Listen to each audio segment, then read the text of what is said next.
Hi, I'm Jennifer Kent, Vice President of Research with Parks Associates, and I'm so pleased to be joined today by Brett Juergens, who's the CEO of Notion.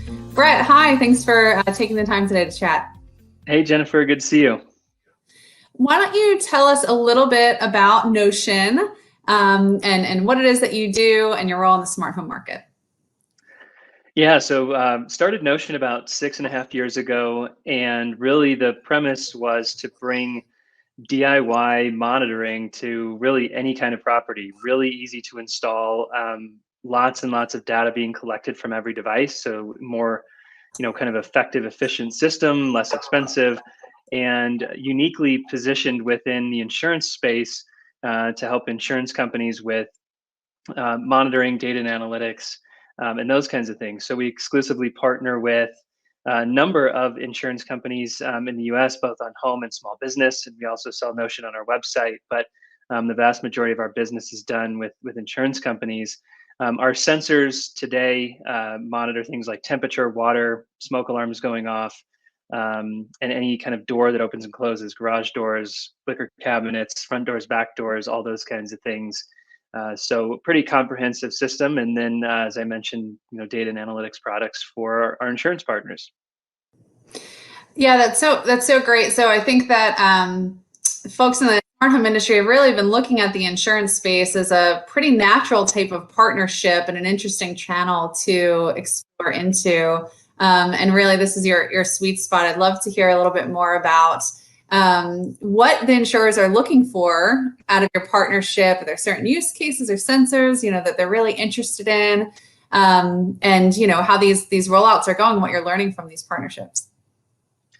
Yeah, so I think one of the things that's interesting about how we work with insurance companies is that we definitely focus on risk reduction, right? And that's kind of the automatic place where everybody's minds go. We're able to monitor for things like a water leak, and we're able to reduce losses for an insurance company and hopefully save a homeowner, for example, from a big loss from a water leak. But a lot of our insurance partners are actually using Notion, for a whole lot more than that, and it really starts kind of at the front end. We are partnering with many insurance companies to dramatically improve their customer acquisition cost. Um, we allow for differentiation up front. Most insurers in the US today have smart home and or professionally monitored kind of home security discounts that they're able to apply at the time of purchase. And so as a member of one of the insurance companies that we partner with, typically when you're buying their insurance policy for the first time, you get Notion for free and you get a discount on your policy. So when you think about insurance, a lot of people do shop on price. A lot of people see it as a bit of a commodity. And we really help differentiate both in terms of offering and on price up front. And then the second is really around engagement. Another time that we enter into the picture in terms of your relationship with your insurance company is at time of claim. So let's say you have a leak, you are working through trying to get money from your insurance company, which can be sometimes kind of a painful process. We are able to come in through our partnerships and say, look, we are going to give you a Notion kit, so this doesn't happen, or if this were to happen again, it's not so bad. Thank you for being a valued customer of ours as the insurance partner. And so there's some really interesting kind of entry points, and there's a fourth beyond, um, you know, acquisition, engagement, retention, and loss reduction, which really is about data. And the new insurance products, the customizable insurance products that can be created with a lot of the data that we collect and the analyses that we do with and for our partners going forward. There's going to be a lot of interesting things similar to what you've seen in the auto telematics space about kind of individualized insurance, specific insurance for your home, for the way maybe you use your home, for the devices that you either have or don't have in your home. All those things are possible today. Really just scratching the surface, but it's really a much more kind of full program than people think about when they first think about, IoT plus insurance. Yeah, absolutely. Now, I know that Notion was acquired a few years back from Comcast, so you've seen this smart home sort of evolution of the market from a standalone company, and then also from perhaps from the service provider point of view. How has that really colored how you've seen this market evolve?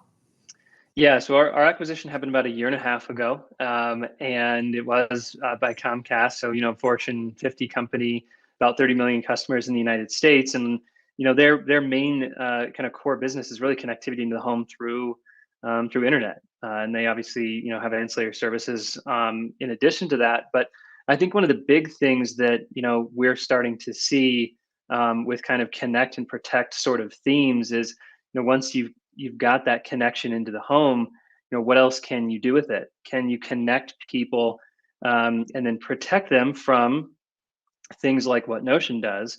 Can you also protect them in ways around, like, say, families being protected on the internet, right? So Comcast recently came out with some products related to that kind of as a theme, and so I think they just fit really well together.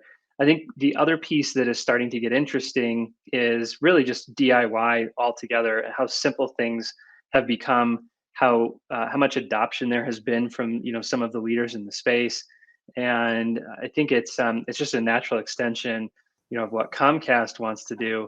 And for us, it's an incredible growth opportunity. We could have, remained an independent company. We were venture backed, and so we could have continued down that path. We saw a really unique opportunity, filling some gaps and creating some opportunities with Comcast to really grow our footprint and hopefully grow the impact that we have. Our mission at Notion is really about reducing risk so much that at some point, we really become a requirement for insurance, almost like a seatbelt in a car. You don't have cars made today without seatbelts, for good reason. We don't believe there should be properties that aren't monitored, that aren't protected in this way. And I think that message really resonates with kind of where Comcast is going thematically with some of the things that they're doing too. Yeah, I love that phrase, connect and protect. It really also speaks to sort of this moment, the fact that connectivity is a necessity for everybody operating and working virtually and learning virtually and everything in this world right now. And then kind of that peace of mind that people are searching for amid some uncertain times, right? And so the ability to provide more protection across your life, whether that's parental controls, data security, premise security, insurance risk, right? Those sort of value propositions all fit together. So where do you see the smart home market evolving from here? What do you think's ahead in our future as we kind of look into 2022 even? Yeah, I think there's a couple of things that come to mind. And one of the things, frankly, the reasons that we're in such a difficult position right now with kind of supply chain globally, really has to do with the fact that there has been an incredible amount of additional kind of electronics adoption, and people kind of hanging out at home, improving their homes, wanting to have more toys and gadgets in some cases at home.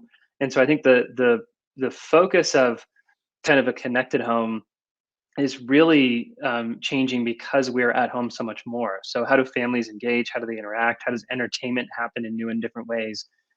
How does bandwidth need, I should say, the need for more bandwidth to change over time? And I think that combined with a lot of things going on in energy, I think is going to be a huge theme going forward. There are companies that are monitoring how we use energy. There are companies that are starting to be able to better understand potentially how to replace certain things in your home, that can provide you with a more energy efficient home. And so I think that just the nature of being home so much and being aware of the home and how you use it, how you engage with it, and how your family engages with it, going forward on the energy side, and then again kind of on, I'll call it just broadly entertainment, but also just kind of connectivity and what that can provide. I think those are probably, in my mind at least, the two big themes going forward as we're home more. So I think those are big. And then maybe I'll throw in a third, which is how do we take some of the cybersecurity aspects that were done traditionally in offices, maybe in some ways a more secure way, into the home, where home networks, home sort of cybersecurity has never really been beefed up, if you will, for a lot of kind of the business use cases that we've seen in office buildings. How does that start to transfer as we have more remote workforces? So I think for me, those are kind of the three big themes that I think a lot about, and that we'll be focusing on some of those going forward. Yeah, absolutely. There's a lot of evolution to come and a lot of opportunity ahead of us. So Brett, thank you so much for joining me today. Great to have your insights, and I look forward to discussing again in the future. Thanks, Jennifer. Great seeing you.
If you miss a live session, you can go back at any time to watch on demand. Go to Watch Replays and click on the session that you want to view.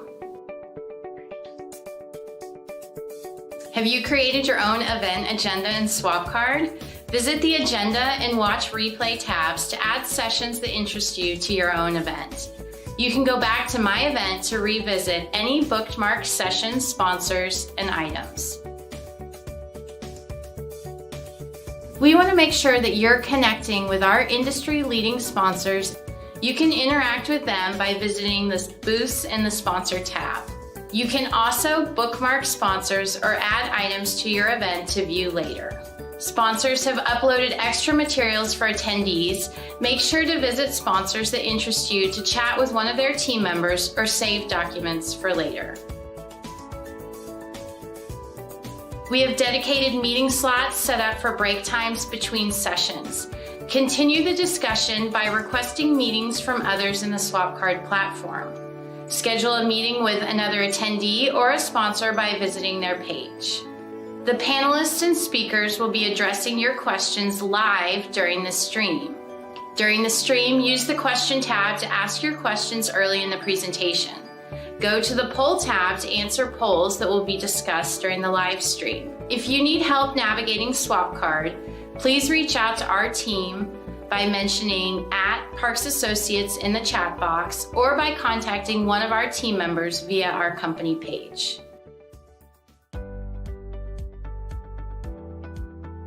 Welcome to Parks Associates' 25th year of Connections, the premier Connected Home Conference. This virtual series will be hosted across 2021, bringing together a community of industry leaders in the connected home industries. In the 20+ years that Parks Associates has hosted Connections, the connected home has evolved from a high-end concept towards a mass market opportunity with incredible revenue potential.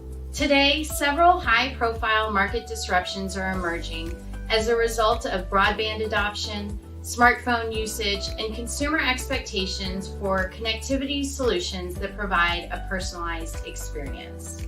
Our 2021 sponsors are making all of this possible. Thank you to our sponsors for their support this year. Thank you for joining us at Connections today and throughout 2021. We are happy to have you here and look forward to your feedback.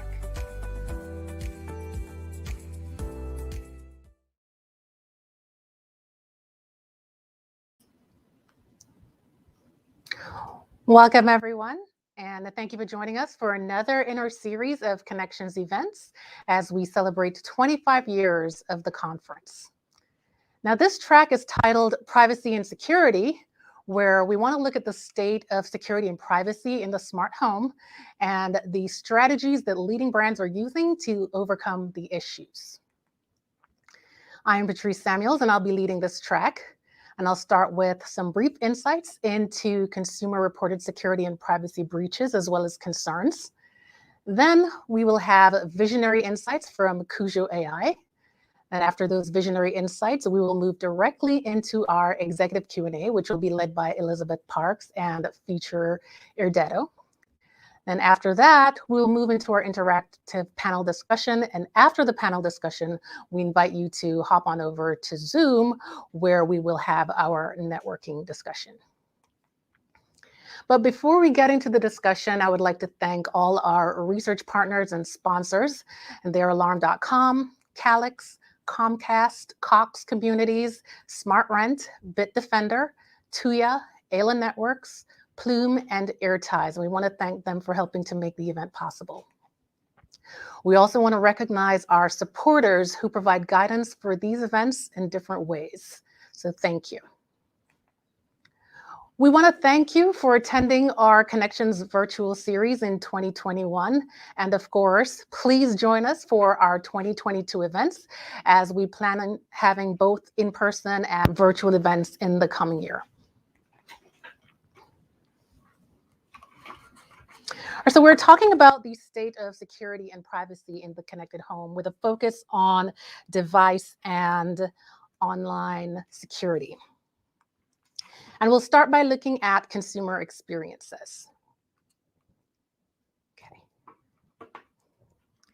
Now, what we're currently seeing is that approximately 1/2 of US broadband households have experienced at least one security breach over the past 12 months.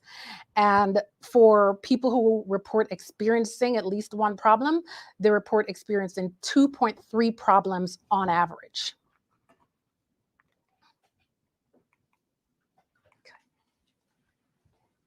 Now, when we look at the specific problems experienced, we see where tracking of online activity is a security breach that many people think they have experienced.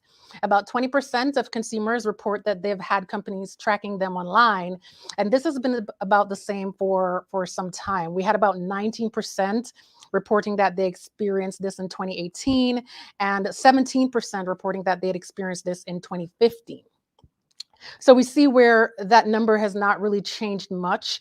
And, initially we were thinking this might be a reflection of awareness of tracking because, actual tracking is likely to be much higher. But then even with the GDPR regulations in Europe in 2018 that now sort of dictates that companies let you know that they are tracking you, we see where the number still hasn't changed much. But what is important to note, though, is that there has been an increase in the number of consumers reporting experiencing all of the problems that we've studied. Companies selling your personal data is another one that's high on the list, as well as virus and spyware infection, as you can see there at the top of the chart. Now, when we look at the device-specific security and privacy breaches, such as hackers gaining access to your device, unwanted recordings of voice, images, and activities by your device, or sort of device loss or theft, those are the ones highlighted in green there on the chart. We see where these issues tend to fall a little lower on the list compared to the online activity. However, you can also see, though, where growth in those sort of device-specific activities is a little bit higher than the online activities at the top of the chart. Now, hackers gaining access to the device, we know that this has been a highly publicized problem as it relates to smart home devices. We all remember those incidents from a couple of years ago that were highly publicized, where we had, one where a couple's thermostat and camera was hacked, and their temperature was turned all the way up to 90 degrees in the house. And then there was another incident in Mississippi where the hacker began playing music and telling the child that he was Santa Claus. Now, generally, we can see where the percentage of consumers experiencing actual security breaches is low. However, from this chart here on the left, you can see that the majority of consumers actually have concerns. So 74% report some level of concern about data privacy and security, and then we have 55% who are very concerned about it. Now, one reason we have to address these concerns is because it affects consumers' willingness to purchase smart home devices. We see where 33% of consumers who do not currently own a device or intend to purchase a smart home device report that they do not do so because of their concerns about security and privacy. And also, Parks Associates has done focus groups around this just in an effort to try to understand the specific fears around data security. And what we found was that, a lot of the fears that we were hearing can be grouped under some specific categories. And these include the fear of being harmed as a result of data exposure, the fear of a loss of control, as well as the fear that their data is being shared and used in ways that are unauthorized. Now, do consumers have a right to be concerned? We've seen a number, again, of highly publicized data breaches of leading brands over the past couple of years. So in 2019, Wise Labs confirmed a series of data breaches that may have exposed data from as many as 2.4 million renters and homeowners worldwide. Vulnerabilities were also detected in Amazon-owned Blink XT2 security cameras, which, if exploited, could allow hackers to remotely view the camera footage and even listen to audio output. And then we had over 30 people in 15 families who said that their Ring devices were hacked and used to harass them in some way. Now, last year, tests from Digital Lab found that hackers were able to obtain user data, such as email addresses and account passwords for UFi, GoControl, LaView, and NetView security smart cameras. It was also found that some August smart lock setups could be used to hack into the home's Wi-Fi. Now, early in 2021, it was discovered that the Ring Neighbors app had a glitch that exposed the locations and addresses of several users.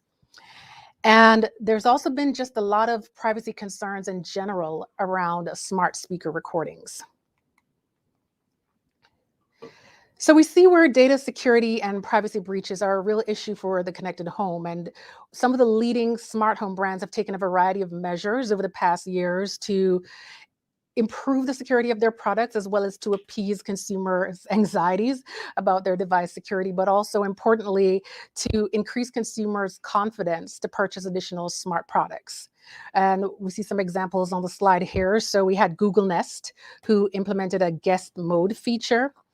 And what this does is to prevent user interactions with personal assistant devices from being recorded.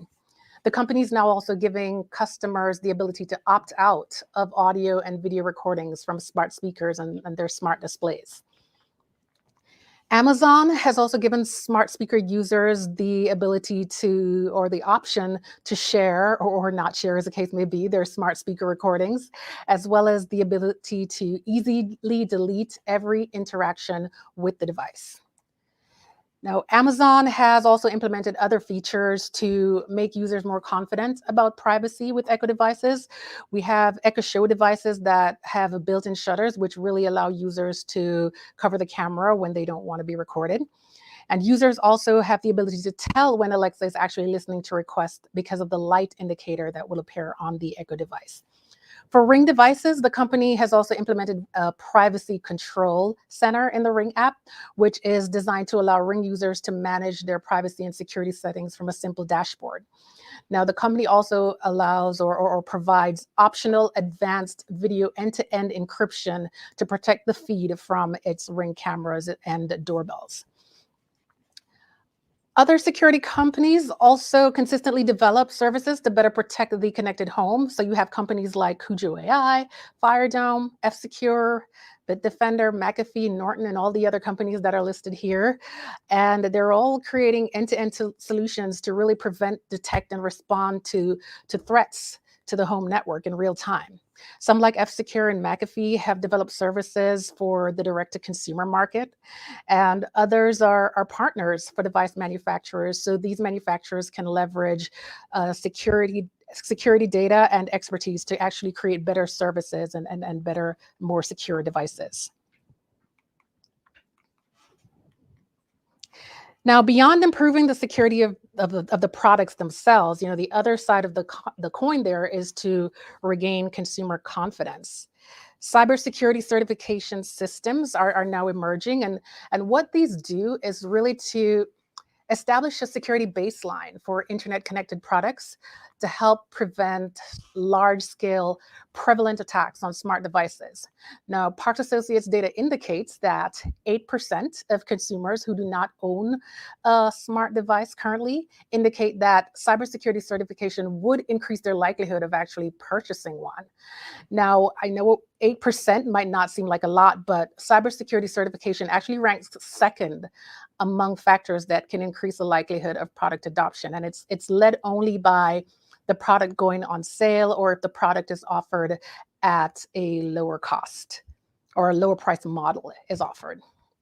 The IOXT program is one that measures product security across 8 different principles and provides or attempts to provide clear guidelines for quantifying the appropriate level of security that is needed for specific products. Now, the 8 principles include things like not having universal passwords, product interfaces must be secured by the manufacturer, and the product security must be enabled by default by the manufacturer. So those are just some of the principles for the IOXT platform or certification.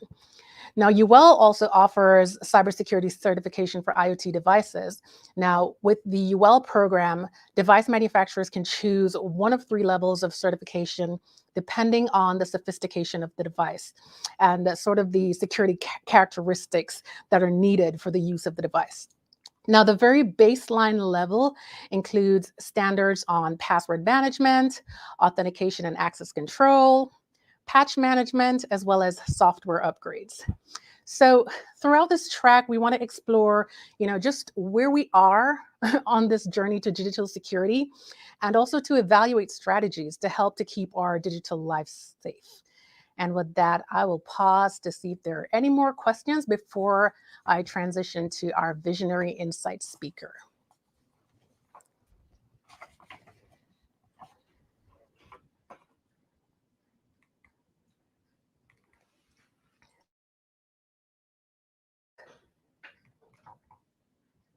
Yeah, this mouse is not changing.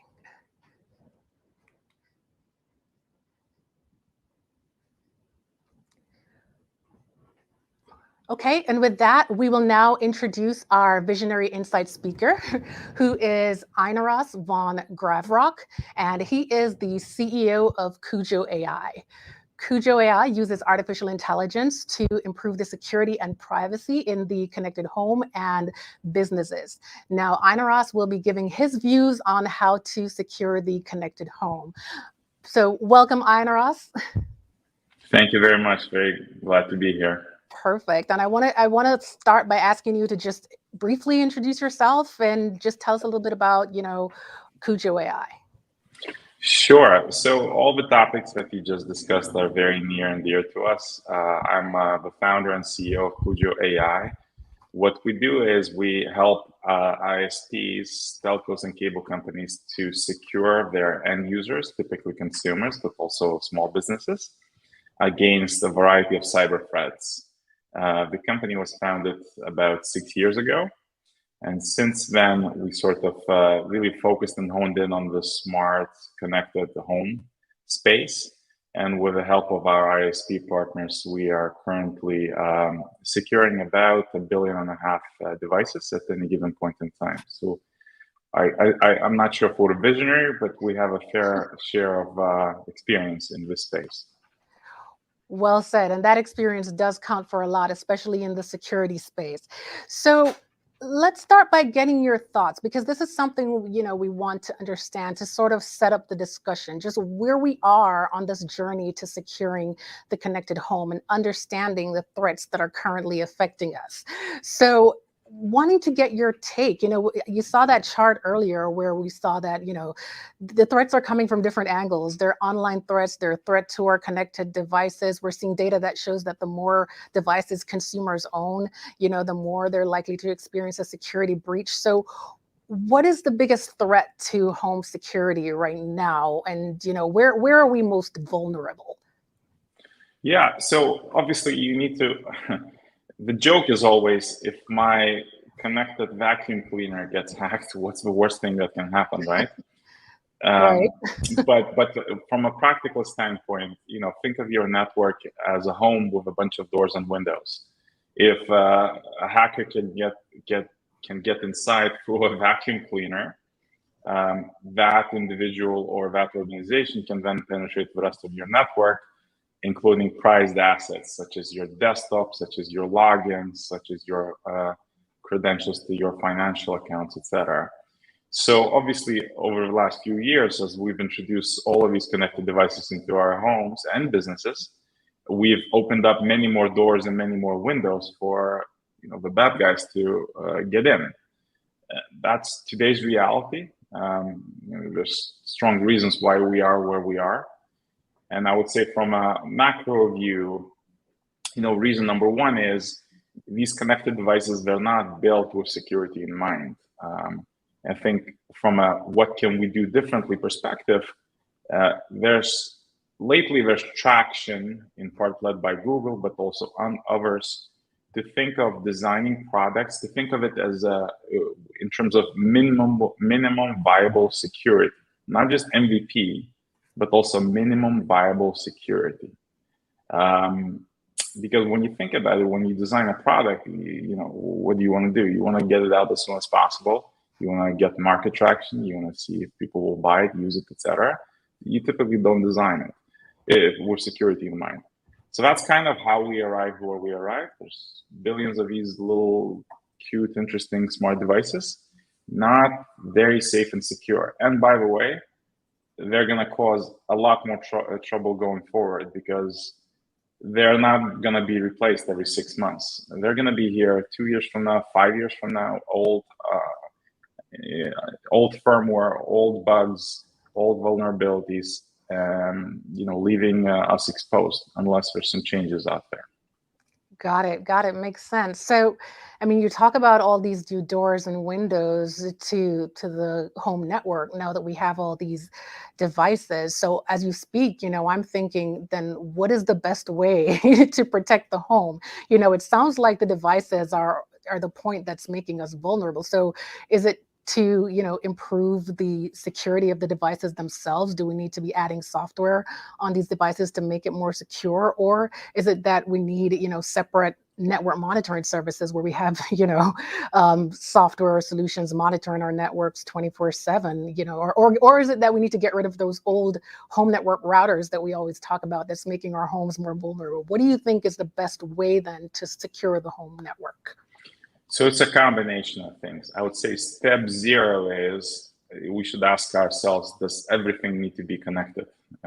Does my vacuum cleaner, my robot, does that thing really need to be connected to the internet? So I think we kind of went a little bit to the extreme side of that spectrum.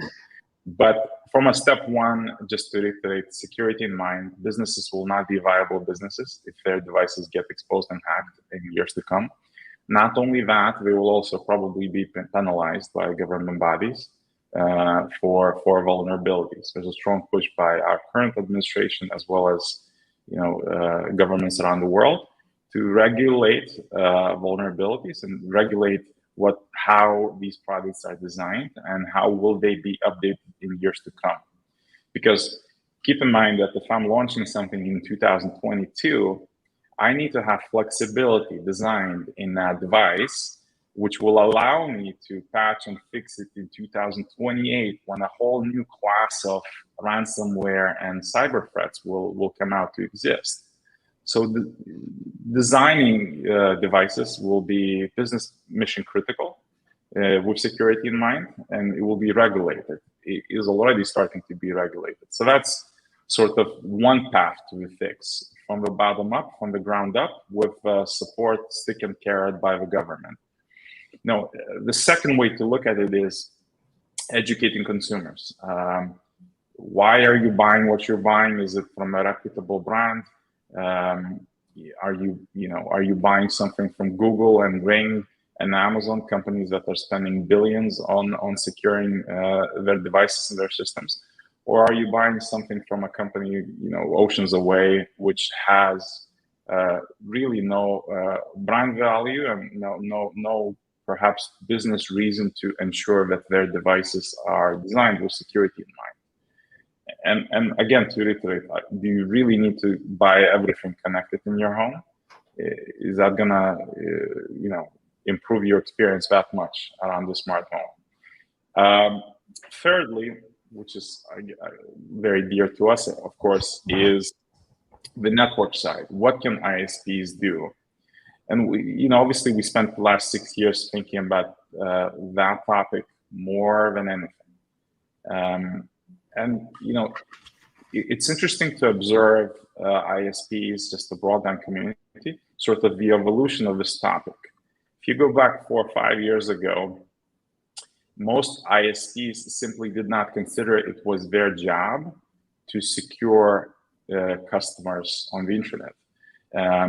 While they were positioning themselves as intelligent businesses, intelligent technology businesses, not utilities. But for one reason or another, they were sort of shying away from doing more in terms of cybersecurity on the network, while they protected the core at all times, because secure core means they can provide reliable internet. But what happens when you access the internet? Somehow that, up until a few years ago, that wasn't really big on their radar. And that changed quite dramatically and recently. The analogy I'd like to use, as far as the role of the ISP, if you and I, if we're walking to a shopping mall, we expect a safe and secure experience at the shopping mall. We don't expect to be robbed while buying ice cream, right? I look at the cyberspace much in the same way. When I'm connected to the internet, when I'm going to watch a movie, I don't expect a vulnerability in my home network for someone to access my 401k account and drain it. And ISPs have come to that realization, and it's their job, in my opinion, to do the utmost possible to make sure that that traffic, that access to the network is safe, clean, secure. Because the reality is it's too complex of a problem for a consumer to solve himself or herself. So, ISPs really play a pivotal role in this equation. No, I certainly agree. And I think a few years ago, they had no choice but to start playing a role in that when their customers started calling them to fix the problem whenever they experience a security breach. So more and more, you're seeing ISPs offering these services. Some offer it sort of as an add-on service, which consumers have to pay for, while some are kind of just increasingly building more and more security into their routers and into their service itself. So that's great. Now, the other point you mentioned about people not connecting all devices, I'm not sure about how that's going to work, because from our data, all we're seeing is that that number of the connected devices that are in the home is just continually increasing. And we keep seeing more and more categories of traditional consumer electronic products becoming connected. So I'm just not sure how we're going to get beyond that one. Indeed, our routines, our lives are completely getting connected, and that again emphasizes the need for more education among consumers. Oh. Why are you buying? What are you connecting? Why are you connecting those things? And so who's your ISP, and what are they doing to make sure that you are safe on the internet? Makes sense. Makes total sense. Okay, so a year ago, right, we all had to sort of change course and start, working from home. Now, many brands already had, baseline security software on their devices, as well as VPNs for their employees to connect to the company's network. So were there any new vulnerabilities that were really caused by more people working from home? Did we see any increase in security breaches specifically connected to that activity? Absolutely. I mean, the reality is that most businesses are aware of the risks, and many of them are spending considerable budgets to address those risks. But that was a big shock to the system. It exposed a lot of the IT networks. I mean, going back years, it was evident and obvious. I mean, really, the thesis behind Coogio, why we started the company, is because we realized back then that a lot of people are working from home, and the perimeter of your office workspace, the network perimeter, has extended into homes. And then, did that unfortunately exponentially when COVID began. So the short answer is many more doors and windows got opened. Many of those vulnerabilities became mainstream. But the other reality is that, at least in the US, a lot of the cable companies were prepared, and they had been working diligently for years to secure such networks. So the likes of Comcast and Charter and Cox, some of them your sponsors, they had been rolling out security features for smart homes leading up to COVID. So at least here, in a way, we avoided the worst as far as smart home security. But I guess to answer your question directly, there was a spike in cybersecurity threats in general. I know that looking at our metrics, without quoting the exact metrics, we had seen a significant uptick. I'm not sure if the uptick was, it wasn't caused just because there was suddenly new types of vulnerabilities, but the reality is more people connected to vulnerable network cause more issues. Right. So I know ransomware, for example, was one that, I can see becoming a problem for businesses in particular. Did we have any other type of specific new threat that was generated from people working at home, or was it just your standard threats, but just kind of more of them? Well, why hacking is such a great business model, among other reasons. I mean, if you're into that type of a business, you don't have to come up with many new hacks all the time. I mean, unless you're trying to target a government, if you're going after simple LAN networks running 20 poorly designed and poorly secure devices, you don't have to be very, very sophisticated. You can buy kits on the internet and sort of enter that business later today. That is the unfortunate reality. So it was not an evolution of methods. It was simply an evolution of how big of a target list people could come after. Interesting. And what about sort of the other side of it? Because it wasn't just increased working from home, but there was also increased sort of schooling from home. And certainly there's some, additional risk with kids being online for extended periods of time. So certainly, there's the parental control element, but were there any sort of hardcore security risks or additional breaches and that affected children during this time, those schooling from home? That's a fair point. I would say, I don't know that we have data to say that kids specifically have caused more issues. Anecdotally, I'd like to think that the type of devices that kids use, from Chromebooks to iPads, etc., are designed with much more security in mind than you'd expect a smart home device to have. And also, typically, a lot of the issues that hybrid workforces deal with are phishing issues.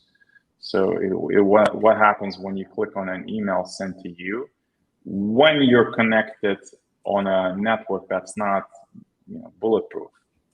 If you're sitting at the office and there's a Palo Alto firewall behind you and many other things on the network, that's one type of a security posture. But when you're at home and you're opening up an email and you've got a 10-year-old router and that's it, the old methods that may no longer work in your hybrid workforce, in your office space, are suddenly very effective in your home network.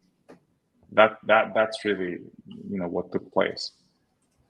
Right. And I know, with having devices, some of those devices were specifically, provided by the schools, which means that, the schools do have access to products that are in consumers' homes. And, I hear a little bit of conversation about parents being concerned about that. Are you able to, now access the device and listen to what's going on in my home? Did you hear any concerns around anything like that, or those sort of small scale isolated incidents and concerns? I think it's probably a long tail. I don't know that it's a mass problem, at least not something we're seeing, to be fair. Yeah. Okay. Got it. Okay. So consumers certainly have a role to play in maintaining home network security. And certainly you mentioned earlier that consumer education is a big part of helping to keep the home secure. And of course, there are things like simple things, really, like creating and maintaining stronger passwords. Then, of course, there are things like, that the education part of it will certainly help to minimize, such as, just not sort of, clicking on links from unknown sensors, just things like that can help to keep the home network more secure. Now, we see where we can provide that education for consumers, and certainly there's been more effort to educate consumers in those, and you certainly see where consumers do sound more aware of the things they need to do to keep their home networks more secure and safer. But then you still have the problem of, there's still many consumers who are not, taking that extra step to create secure passwords. And we saw where it might have been a couple of years ago where it was Google Nest who actually shut consumers out of their accounts. Like, they weren't able to use their smart products, to ensure, that was an extra measure to ensure that they would create, stronger passwords to use their products. Now, you have some people who thought that was what that company needed to do, and then others thought that was that was taking it a little too far to ensure compliance there. So how do brands, I mean, you can tell consumers what to do, but how do you ensure that compliance? So what's the best sort of way to provide that education and ensure on top of it that they're actually doing what they need to do? Because as I mentioned earlier, if your brand is involved in providing technology services to the home, ultimately you might start getting those support phone calls if something goes wrong, and it might reflect on your brand. Even initially, before enough investigation takes place, they might think your brand is the reason why this happened. So how do brands ensure that compliance to keep the home network safe?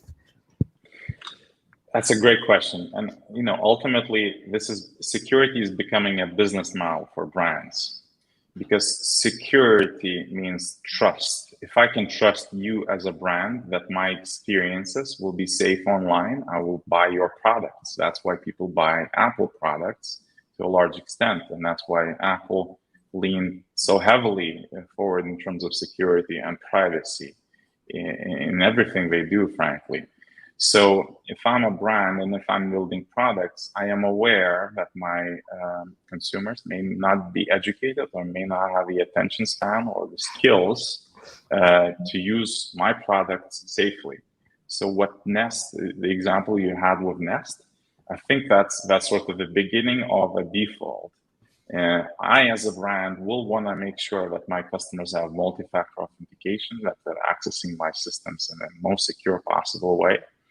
I'll have various settings to ensure that they can customize how their security is enforced.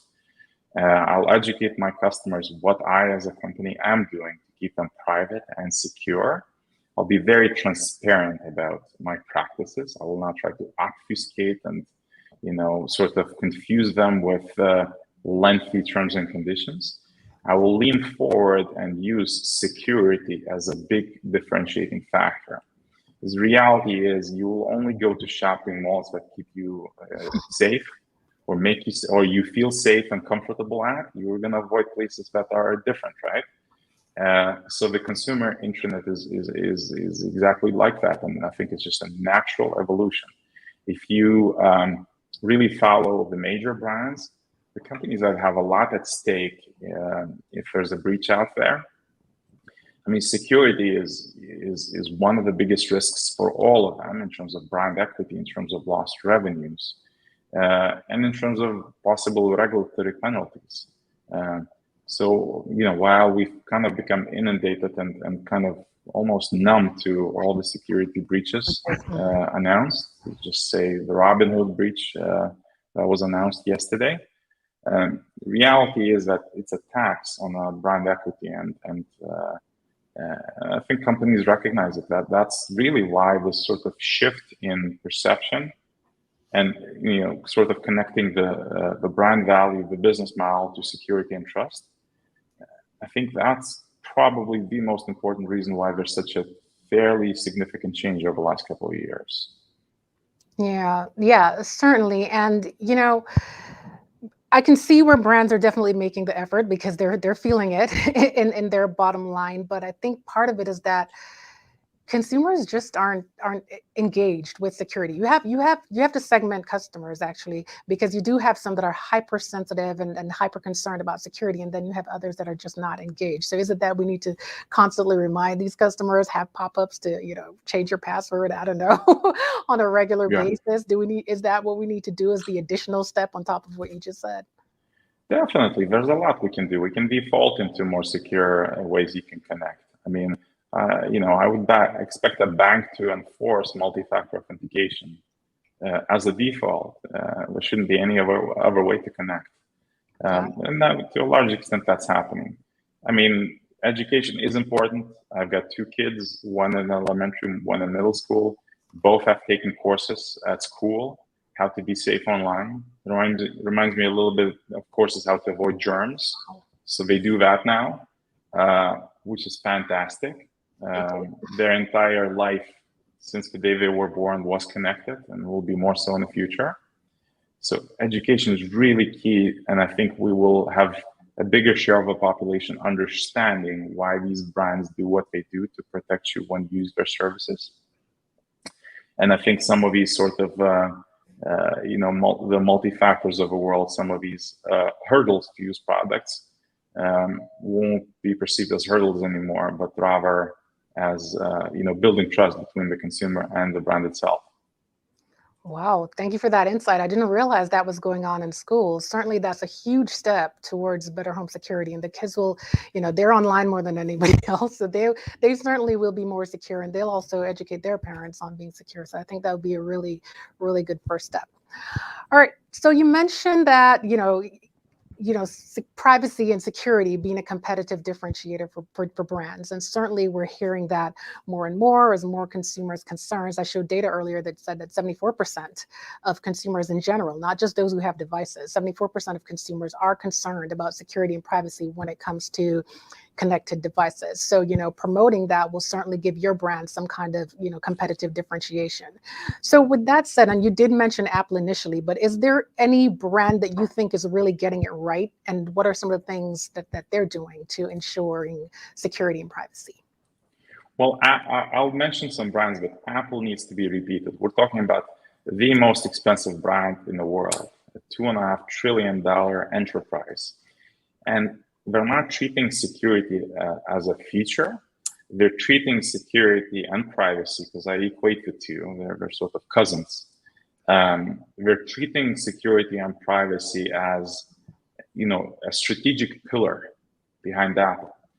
And what's interesting is when you're known for privacy and for security, as a business, your consumers will allow you to offer more solutions, and you will be ready to consume more of those solutions, such as Apple Pay and many of the other things that they are releasing. I mean, Facebook obviously tried to do their own wallet with crypto, backfired because Facebook is not associated with privacy. Apple didn't have any of those issues.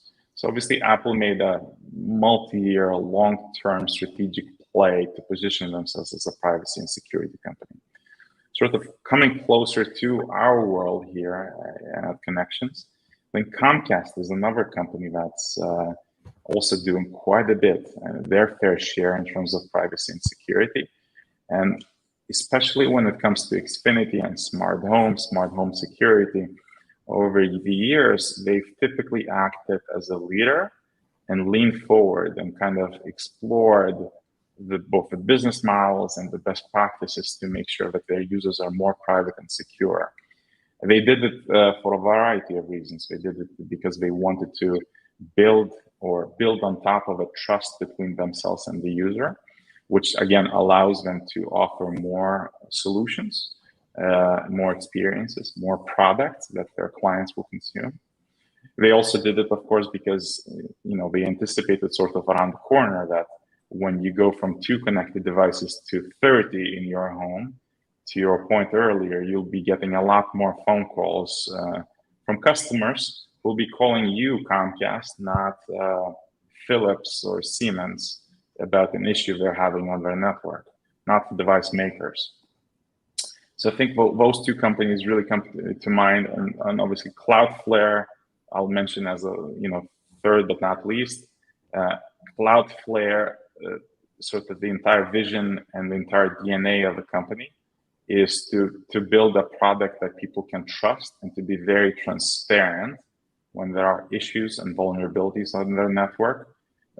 When anything is exposed or there have been any breaches.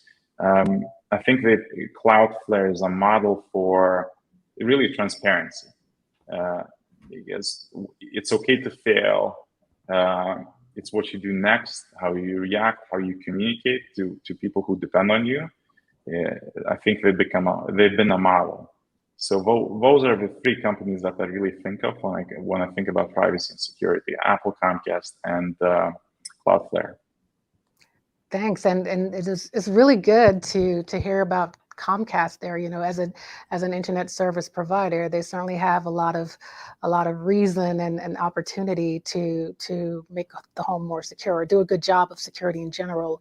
Now, you did mention that for Cloudflare, their strategy is really in being transparent. So with Comcast, is it that they're they're providing, those solid routers in the home that, have good security built into it?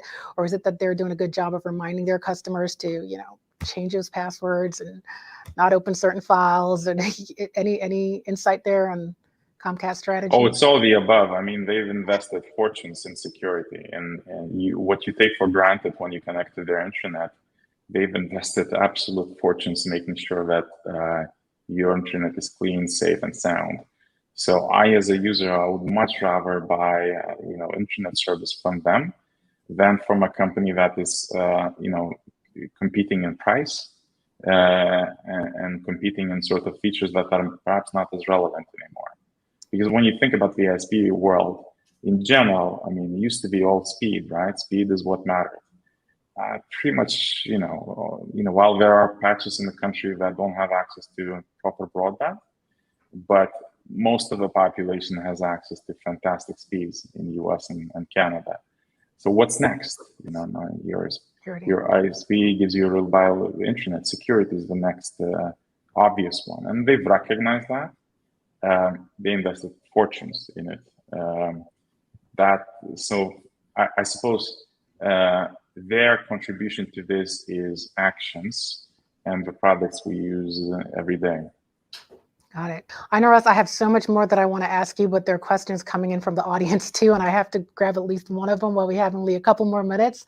So the first one, and good, because this is kind of stemming from something that I did want to ask you about, certification and the impact of that. It's, how do consumers have confidence in data security? How do we get that consumer confidence? Is it a label like UL, or is it because they are paying for it? So I guess they're saying, do they have to purchase a whole security system or security service to feel more secure, or just having a label will make them feel more secure, is what I understand? Yeah, so I'm not a big believer that consumers will pay for smart home cybersecurity. I speak about it from experience. We tried that. It's a small niche market. Cybersecurity for your home, I tend to think, is a feature, not a product. It needs to be a feature, built into brands and products you consume. And, frankly, in all of them. And I think in the fullness of time, it becomes not a cost driver for those brands and products. It becomes a revenue driver. It helps to amplify your brand and for it to be known and associated with privacy and security. It's we're talking about sort of the art and the science of brand awareness and branding, and there's much smarter people who can measure that, the impact of privacy and security to one's brand. But I think that's sort of directionally where the world is going. Would it help to have a standard like a UL? Absolutely. I mean, if we can measure radio frequencies and the impact of that to people, we can certainly measure whether minimum viable security is built into products. And if I'm going to do something in 2022, I mean, I should definitely be required to have a certification process which will demonstrate that vulnerabilities don't come shipped day zero, day one, and that I will be able to patch up and improve those products 6, 8, 10 years from now. Got it.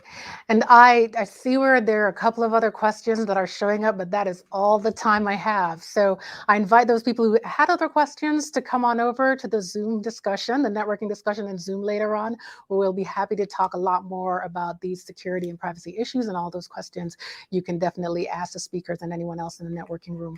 But I definitely want to thank you as well, Ina Ross. We really appreciate those insights, for sharing, the best strategies for securing the connected home, and some of the best practices too, that are currently being used. So thank you so much for sharing that. Up next, we will have our executive spotlight. It's titled Protecting Consumers at Home and Building Confidence. And that, of course, will be led by Elizabeth Parks and will feature Irdeto. So stay tuned. We'll be back with that shortly. On behalf of Parks Associates and our 25th Annual Connections Conference, I'm excited to welcome Mark Mulready, Vice President of Cyber Services from Irdeto. With over 50 years of experience, Irdeto's software platform helps protect all sorts of consumer applications, including entertainment, video, and specifically protection for the home network. I love bringing Irdeto to our Connections stage because they're a leader in so many ways and also address the entertainment side of the house. So Mark, thank you so much for taking the time to join us today. Let's start with a quick intro of your role and Irdeto. Sure, thanks, Elizabeth. Pleasure to be here today. My role, I'm VP of Cyber Services at Irdeto. I've been working for Irdeto for around 11 years. My background, my first career actually was in law enforcement. So I worked for the New South Wales Police in Australia for around 16 years, and where I worked in special agencies like drug enforcement and the National Crime Authority, and then I was a police prosecutor. Before I realized that I wanted to advance my career in private industry. So then I moved to Foxtel, which is Australia's largest pay TV provider. And I was their fraud and operational security manager there for about 9 years, looking after, all their anti-piracy and fraud efforts and liaison with law enforcement and government agencies. And that's how I got to know Irdeto, who were a supplier to Foxtel. And as luck would have it, I was offered an opportunity about 11 years ago to move my family over here to the Netherlands. And it's been fantastic. I've really enjoyed my time with Irdeto. That's great. So much experience here. And I love that long tenure you have with the company. So let's just talk about where we are with security and data protection. We're moving into the second decade of what we call the Internet of Things. And so let me know, what is your current assessment of where we are in the market in protecting consumers' data and also content that's being shuffled around throughout the broadband pipes? Yeah, I think, well, my short summary would be we've made some good progress in building that consumer confidence, but there's still a long way to go. There's no doubt that IoT connected devices are becoming more ubiquitous in our lives. There's, I think, 127 new IoT machines going online every second, and analysts predict a compound annual growth rate for internet connected devices around 11 by 2023. If you look at the kind of average consumer home, they have upwards of 20 online capable devices. I did a quick count at my house. And it's about the same, and that's just for two of us. But when my adult kids come home, that that number goes up exponentially, of course. So, but many consumers, they're concerned about security issues, and they cite that as a reason why they don't want to have connected devices. It's especially true with things like smart locks and any devices for physical security and indoor cameras. And then, on top of that, hardly a day goes by without news of some sort of new attack. So consumers are increasingly nervous about the security and privacy risks in this kind of, ever expanding attack surface. So I think, what we need to do is first make sure there's a robust kind of renewable security component to the offering. And secondly, ensure that consumers are aware of this. As well as educating them on kind of managing those security risks themselves, of course.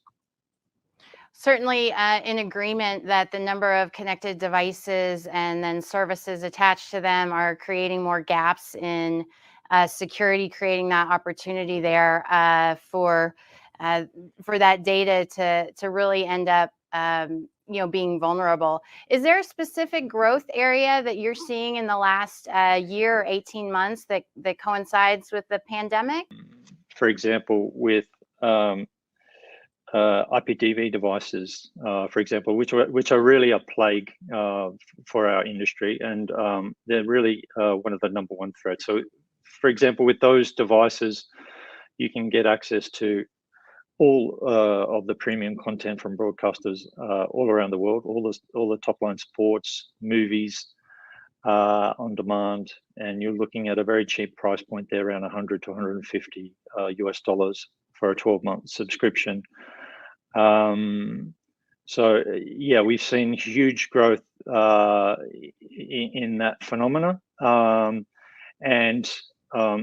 the global value of those services, I think at the moment is projected to exceed around 67 billion by 2023. And shout out to Parks Associates actually for that research. And another recent report by Digital TV Research talks about the cost for streaming piracy will reach around 52 billion, I think it is, by 2022. So to counteract this kind of threat to the business, OTT operators need to deploy a kind of holistic cybersecurity and anti-piracy strategy. We're seeing this kind of merge between cyber and piracy threats. So for our customers, we advise them to deploy kind of robust and renewable conditional access and DRM to protect the content, number one, but then watermarking and rapid online piracy detection to be able to detect and take down pirated content, particularly sporting content in almost real time. Threat intelligence from open sources, deep and dark web, to paint a full picture of their piracy, security, and their brand threats. So of course you need to kind of monitor, because it's an ever-changing threat landscape, and you need to understand the nature and the scale of those threats and deploy an appropriate response. Talking about the cyber side of it as well, what we found with a lot of OTT operators is whilst they might have good corporate security, cybersecurity, sometimes the video infrastructure security is not as strong. Quite often there's, with M&A activities, for example, there's legacy equipment and disparate systems, and there's quite often not a full understanding of how connected those devices are and who has responsibility for managing those. So a cyber resilience program, which includes platform security assessments, hardware and software penetration testing, attack surface management, you've got to make sure your devices are up to date with the latest patches and they're resilient to cyber threats. And then on top of that, the way piracy has evolved, piracy, say 20 years ago, we were talking about smart card piracy.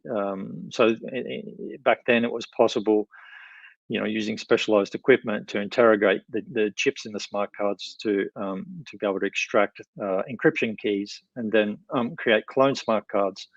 That technology, those chips became more robust, more difficult to interrogate. So then the pirates then shifted to control word sharing, which is an attack on the connection between the set-top box and the smart card. Again, to be able to extract the keys, to be able to distribute those and watch the content without paying. So the industry then deployed secure silicon, so that communication layer was no longer available to the pirates. And then they shifted to streaming piracy, which of course with the increased digitization and bandwidth means that it's becoming, it's becoming more cost effective to restream the content than it is to attack, the set-top box or the smart card these days. So, for OTT operators, there's a whole bunch of new attacks that we're looking at the moment around the capability to extract session IDs and redistribute them, DRM keys, and redistribute those as well. So you need to have, as part of your solution there, some AI-driven fraud analysis to detect anomalies in those accounts. And we do that to help our customers identify suspicious accounts and take the appropriate actions. And then, you're always going to have this hardcore element of pirates, the most egregious ones, where you really need to consider stronger actions like investigation and enforcement, whether it's civil or criminal. That's also important. So we do a lot of that work for our clients as well, identifying who the pirates are, building a case, and gathering all that evidence so that they can take the appropriate steps. And then I think the last component, but certainly the most important in my opinion, is education campaigns around security and piracy are critical. You need to instill in the community, particularly for kids these days, a respect for creativity and the kind of value intellectual property. And then cybersecurity awareness for employees and customers is also crucial, particularly regarding phishing threats and the need to use strong, unique passwords. So obviously there's a lot to it, but ultimately you've got to balance the security on one hand with reliability and scalability, because you also want the consumer to have trust in the service. So if you make it too secure that it's not usable, it's not really going to help anyone. So we have 6 billion devices secure with our technologies at Odetto. And what we're trying to do is put as many obstacles and barriers for hackers in the face of hackers as we possibly can. We assume that they're out there actively working to undermine our security, and we're tracking them. But yeah, it's a constant cat and mouse battle, and it requires vigilance, lots of experience, and the right mindset to pull it off. Yeah, absolutely. Well, you covered so much there. And certainly at Parks Associates, we see that in the US, 82% of consumers now have one OTT service, and 47% have 4 or more OTT services. And when we add in that streaming media device or the connected television, certainly opens up a lot of threats, along with the number of other connected devices in the home. Let's talk a little bit about the data collection and how data gets used in the background. So this is an area of sensitivity for consumers in understanding that a service provider or a device manufacturer might be in the background using that data to help support or protect them, but also maybe have some concerns otherwise how the data is being used. So do you find that there's a balance there in being able to market these kinds of services, but also provide assurance to the consumer of that confidence that they're going to have and trust in the provider? And how is Irdetto working that angle? Yeah, so I mean, if you look at the current landscape, as we talked about earlier, there's a kind of proliferation in the use of the devices. There's increased digitization across all segments. Then you have remote working during the pandemic. And, when you combine all of this, it's kind of created what I call a perfect cyber. So, like I said, hardly a day goes by when you don't read news of a new attack. And consumers are nervous, and rightly so. IoT devices are some of the least secure connected devices, I would say. But on the other hand, we have to remember that they can also bring tremendous innovative kind of benefits and value to consumers. So if I can give you a kind of a very personal example of this dilemma. My wife has an ICD, an implanted cardiac device, or a pacemaker.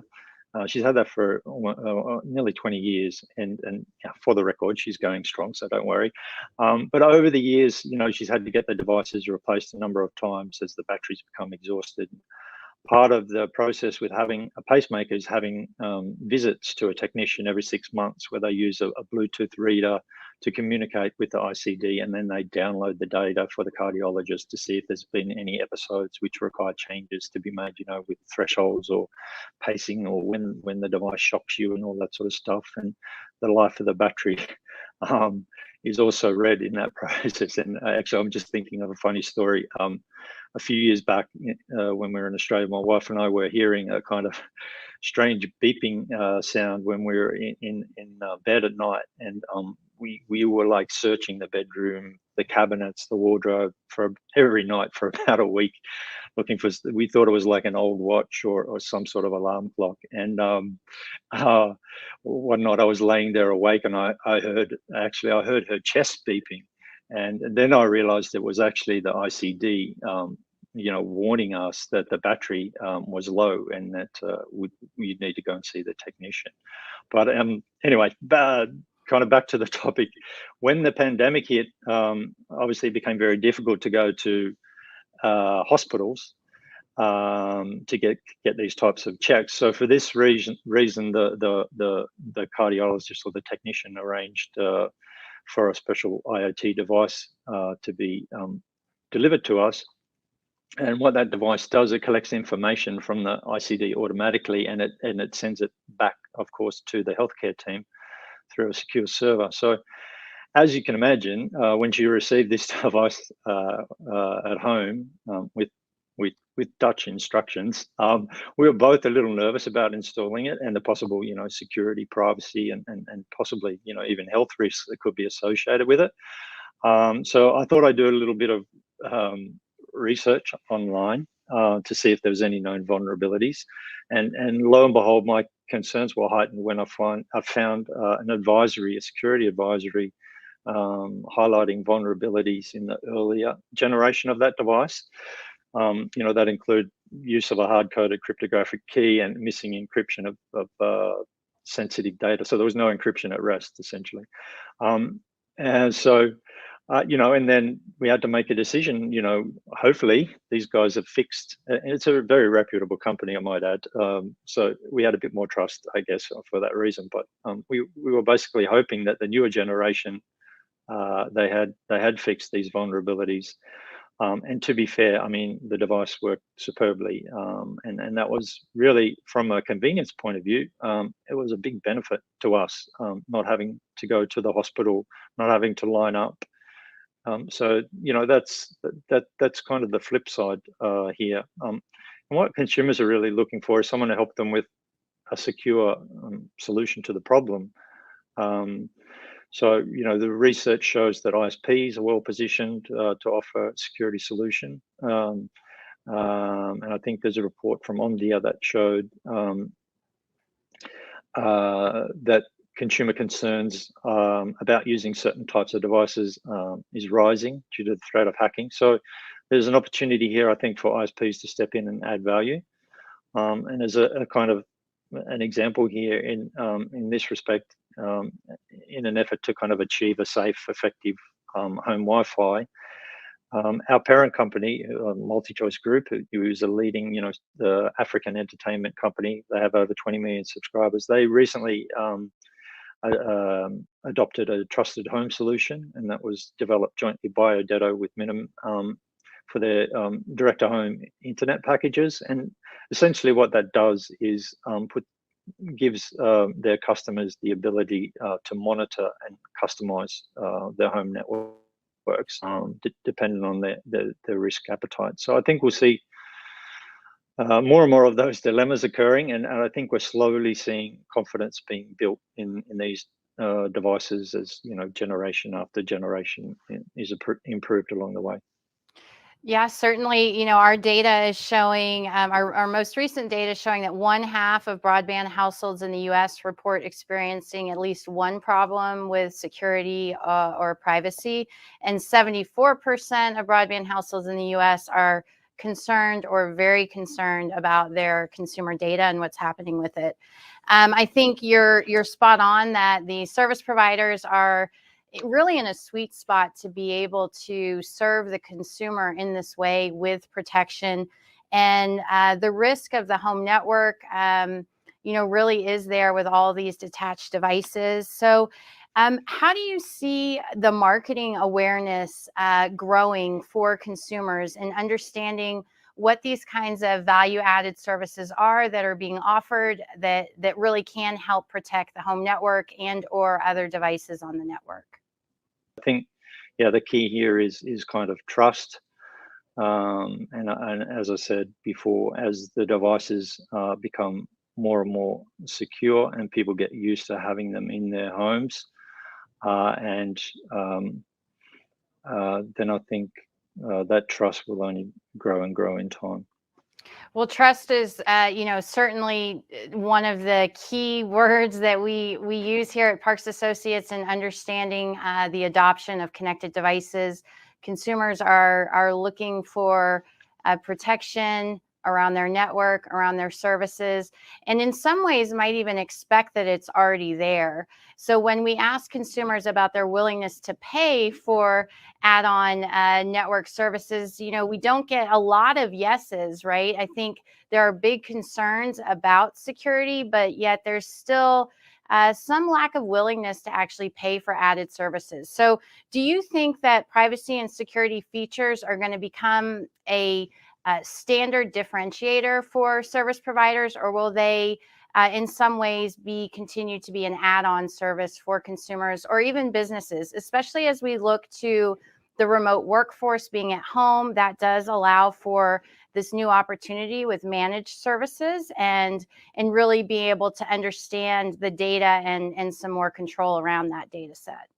The issue of privacy and security is without doubt going to be critical to the success of any operator, and certainly your ability to derive additional income, I think, will be largely driven by how you differentiate yourself in that regard. So I think being very open and transparent about what you're doing to protect consumers, how you're managing their personal information and data is kind of crucial here.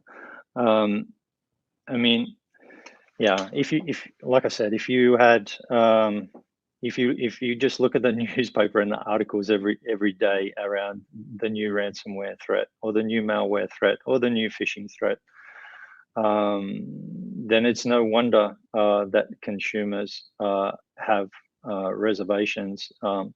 And to be honest, not a great deal of education is going on. And I think governments and law enforcement agencies in particular, they have a job to play there, and they've been, well, to be frank, painfully slow in coming to grips with the kind of nature and extent of cybercrime. We're seeing, I think, in the US now some good signs. The government's launched a new website focused on ransomware, stopransomware.gov, where it's a kind of centralized hub. People can go and get the latest information about ransomware and other threats. The Biden administration announced in May that an executive order focused on cybersecurity. So we're really starting to see the government in the US mobilize. That's going to include things like sharing between government and private sector, stronger cybersecurity standards, a playbook for responding to cyber incidents, and lots of initiatives there which are welcome. And then in Europe, there's a similar site called No More Ransomware, where companies that are victims can go and seek advice as to how they might be able to retrieve their data, which has been encrypted. And Interpol has also started to mobilize with regards to the ransomware, and there's been some recent arrests, and they're building up their capabilities there. So I think as these things evolve and governments and law enforcement really start having more and more focus here, I think we will see right across the industry improvements, but and that will bring confidence for consumers who are, after all, are using these devices and placing their personal information and security at risk in doing so. To give you an example of in the area we're working on IPTV devices, we've seen devices that actually used for cryptocurrency mining. We've seen that it is possible in some circumstances to be able to access the home network through some of these devices as well. So potentially putting consumers' personal information at risk in using a pirate device.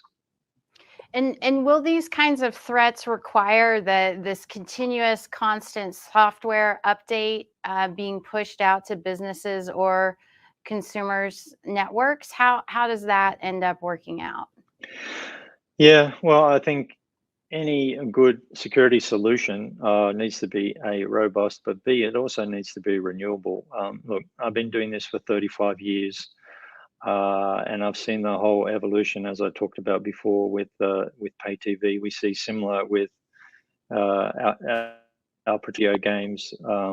They will come under attack by the hackers, and you need to be able to respond if there indeed is a breach. So having a renewable solution to enable you to update the security on the device, I think is critical moving forward as well.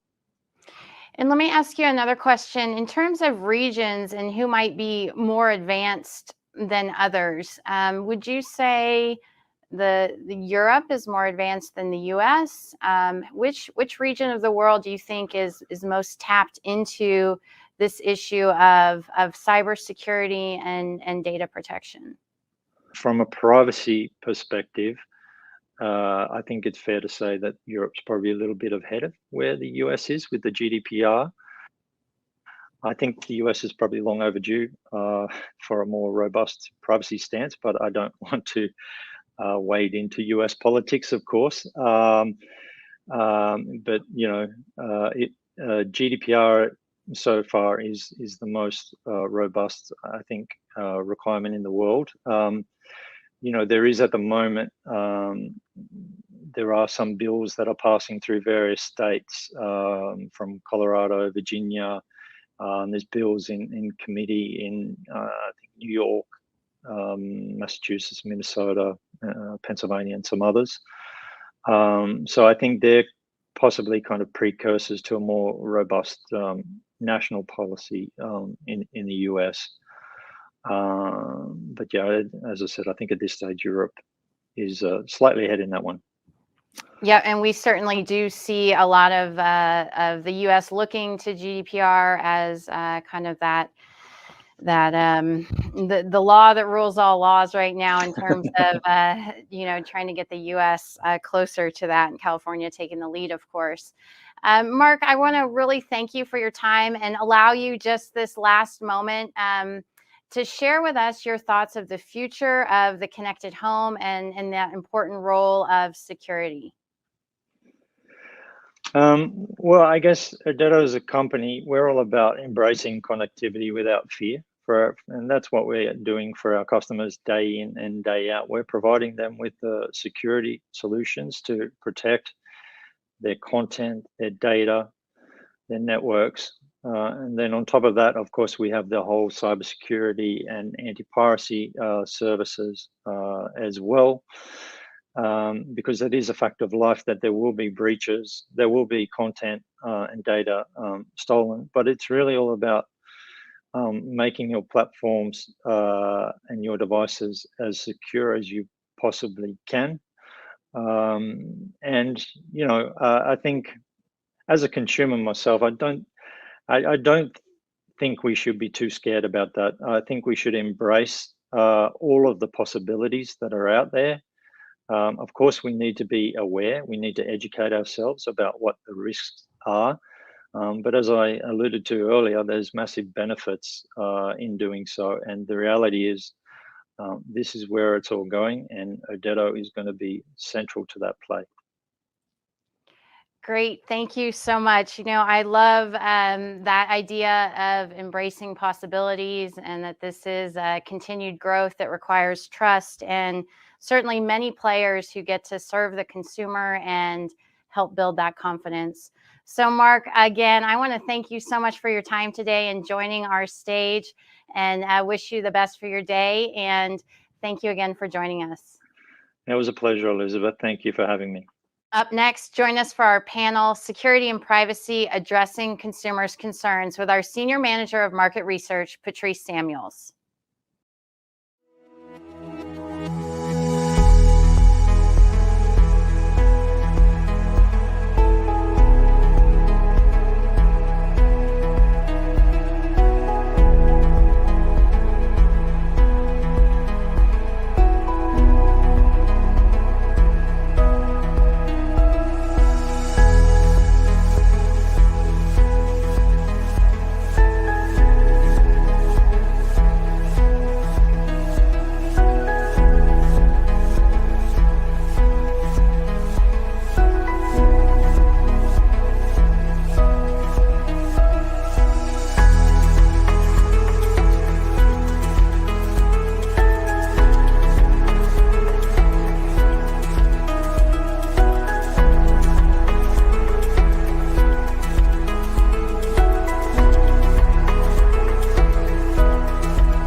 Welcome back, everyone.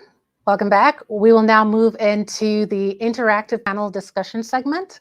The panel is titled Security and Privacy, Addressing Consumers' Concerns, where we want to continue the conversation on the challenges involved in securing the connected home and discuss strategies to better secure the home and alleviate consumers' concerns. So we're going to kick it off with some introductions from our panelists.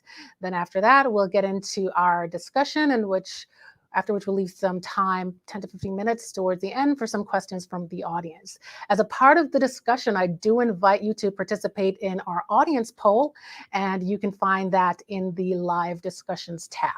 So with that, let's start those introductions, and we're gonna start with Marcio from Cujo AI. Go ahead, Marcio. Hey, good afternoon, Patrice. Thank you for having me. Marcio Aviles, I run business development and partnerships for Cujo AI. Go very briefly, Cujo, probably the leader in router-based security in the industry. We're deployed in over 40 million homes, as Ainris mentioned a little bit earlier, overseeing over 1 billion devices.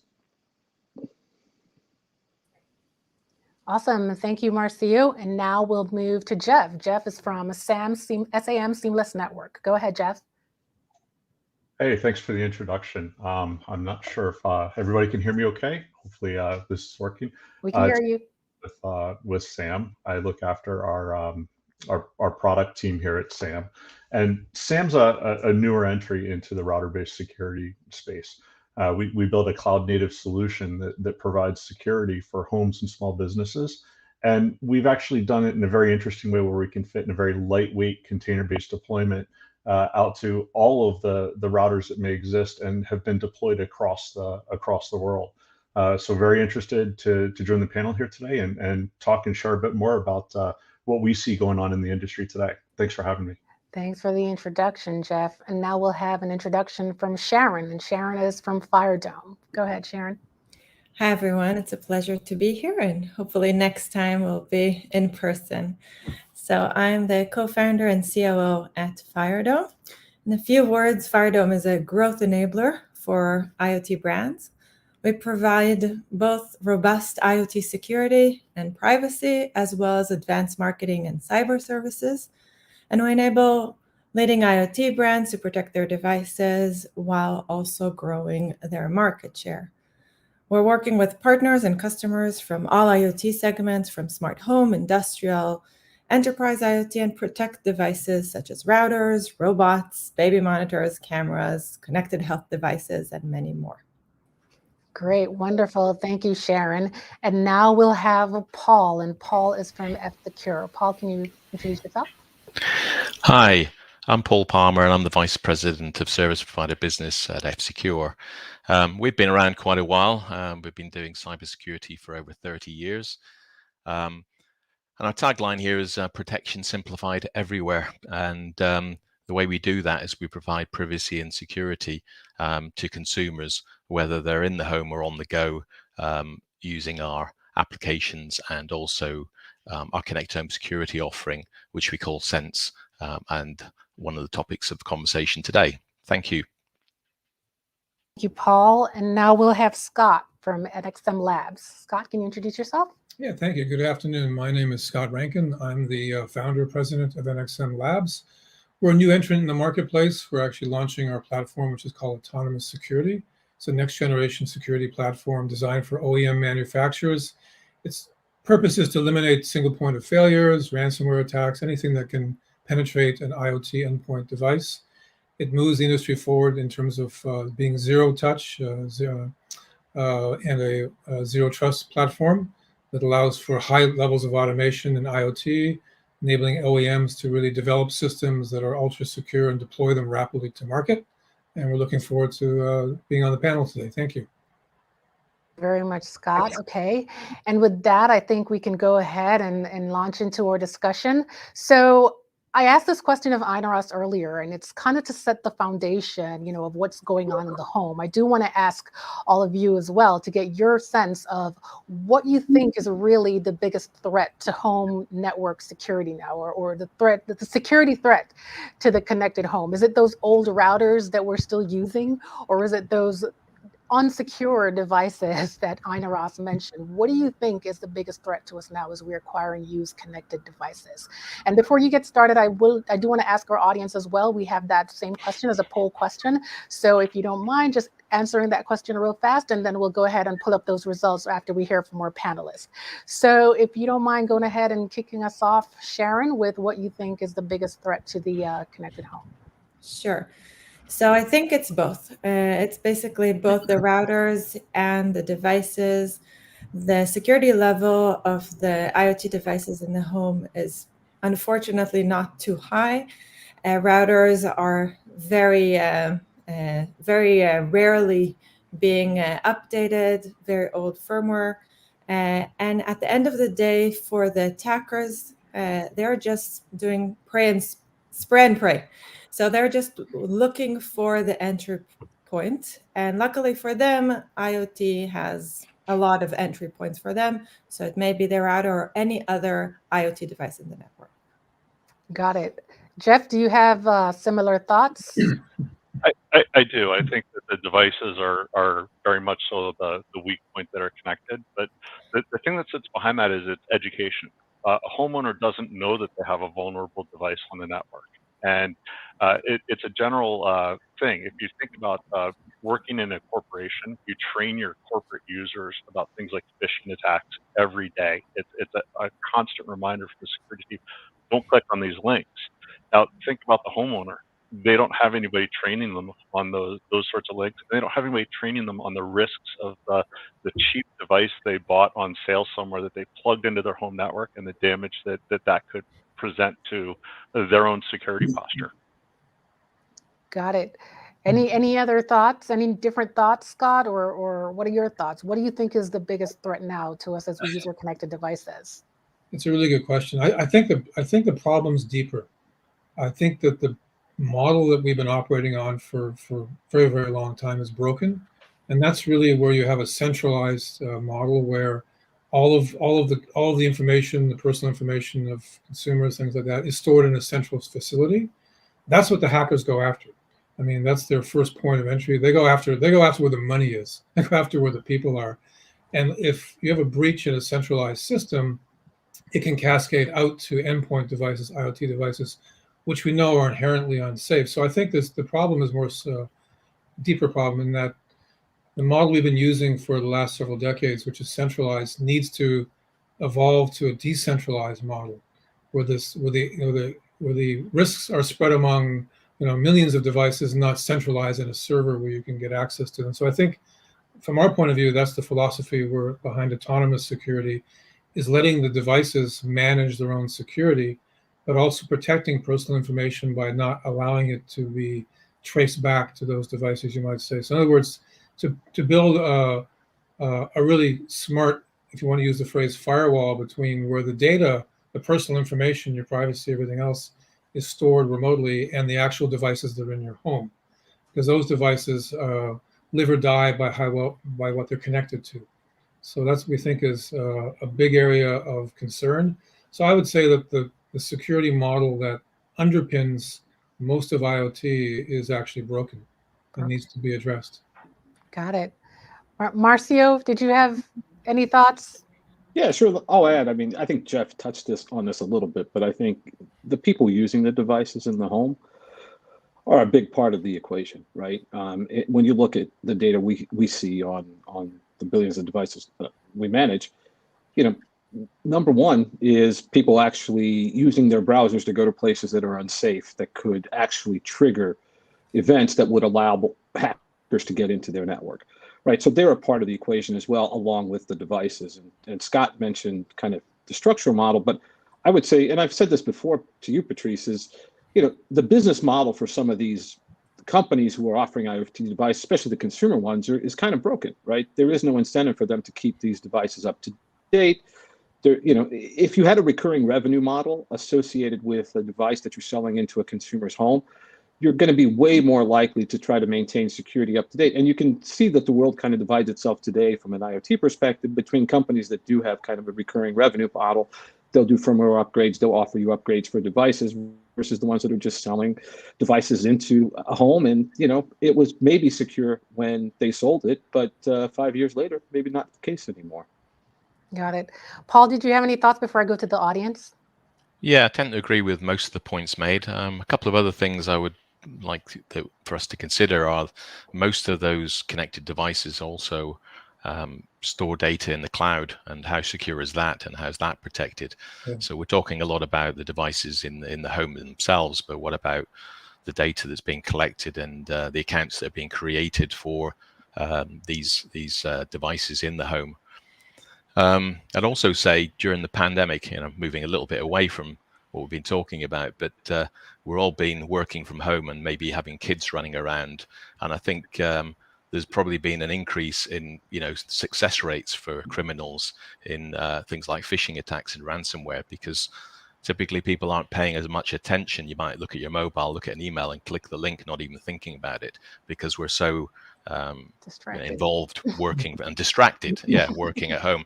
Coming back to my point, I would say the other area I mentioned was the vulnerability of the accounts that are associated with the devices that are in the home.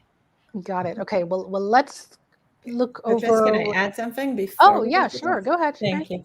So just on something that Marcio said, so there is a services model, that's correct, but also we see that brands that want to differentiate offer security as a selling feature. People are expecting the brands to protect them. They look at, this is a good brand, so I assume this is secure, and they expect that from these brands. So brands that want to differentiate see that there is a very good ROI in investing in cybersecurity for their device. That's one thing. The second thing is, now you wouldn't think about using a computer without an antivirus or an endpoint protection on it. These computers are sold with basic antivirus software on them already. And what I see and what we believe at FireDome is this is where the industry is going. So a few years from now, you wouldn't think of putting an IoT, a non-secure IoT device in your network. It will already come with some kind of EDR or antivirus installed on the device. All right, thank you for that, Sharon. Let's just go over and see what the audience thinks. So we gave a few options, including online attacks, vulnerable home networks, hacking of vulnerable devices, identity theft, mobile device hacks, and unauthorized capture and use of consumer data by brands. And we found that online attacks were the ones that the audience thinks is sort of the biggest threat, with 43% of the audience thinking that. And then we had 29% thinking the home network access through vulnerable routers were where we're experiencing most vulnerabilities. So those two were the top two. Then of course, hacking and control of vulnerable smart devices came third. And that's kind of what we're seeing as well in our smart home data. So very consistent there. So going back to what a lot of you were saying, because certainly you gave, similar but kind of different answers to the question. I know sort of Scott was and Paul to an extent was sort of on, protecting the data through servers. So it sounds like you're suggesting that, better online or security software is probably what's needed. Then we had sort of Sharon and Jeff sort of on the endpoint sort of being the vulnerable point. And then we had sort of Marcio saying, it's the device manufacturers, again, sort of not being incentivized to make these products secure to begin with. So again, the vulnerability there is in the endpoint. So based on your different thoughts then on what the actual threats are, how do we get around the problem? What is the best strategy to get around the problem? And we can go ahead and start with you, Scott. You wanted to go first. Yeah, I think we have some basic issues that the IoT devices themselves are inherently insecure. Why we're pushing the requirements for users to have, have their own passwords, things like that. I think we have to look at a situation where you don't require passwords, where the system itself is inherently safe, the device has been manufactured. Because really the OEM ultimately is responsible. Their brand is at risk, their reputation, and consumers will gravitate to secure products. Once upon a time, airbags were an option, right? Early days you would buy airbags, but now I think that's almost ludicrous. I think security should be innate in the product. It should be security by design. But I also think that, and we believe at NXM, that the evolution of security has to move in the direction of automation. The burden should not be on the consumer end user. The devices themselves should be inherently secure. They should be able to manage their own security, and they should be able to leverage in case of consumers and home devices, the security that comes in their smartphones, which is very high security. You don't necessarily have to have a dozen different passwords to run your smart home. You should be able to do it in a very homogeneous system, but you also need to be able to separate device security from personal privacy and information sharing. So I think it's not just a matter of it being in the cloud or being in the device. It's a combination of really device to cloud security, but inherently it really has to be to evolve it so that you don't have these central points of failures on networks that can bring down the entire network. That way you can shut down ransomware, you can shut down malware. I personally don't think that people will rush to buy security services for products that they expect to be secure off the shelf.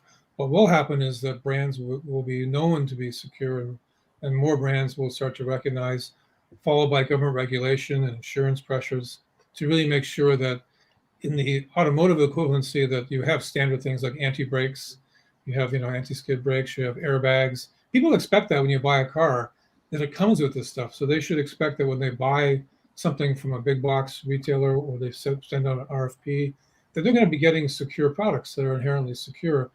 The onus is on the OEM that ultimately pays the freight, you might say, and pays the price if security goes south.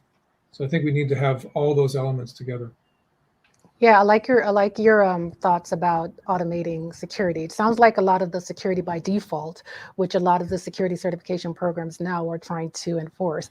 I particularly like your thought about eliminating the role of the consumer in device security, because we were just having conversations about that this morning. And it's like, even if you educate the consumer up front, there's certain ongoing measures that need to take place. And consumers, if their products have been secure, they kind of disengage with security. So I really like the idea of eliminating the consumer from the process altogether.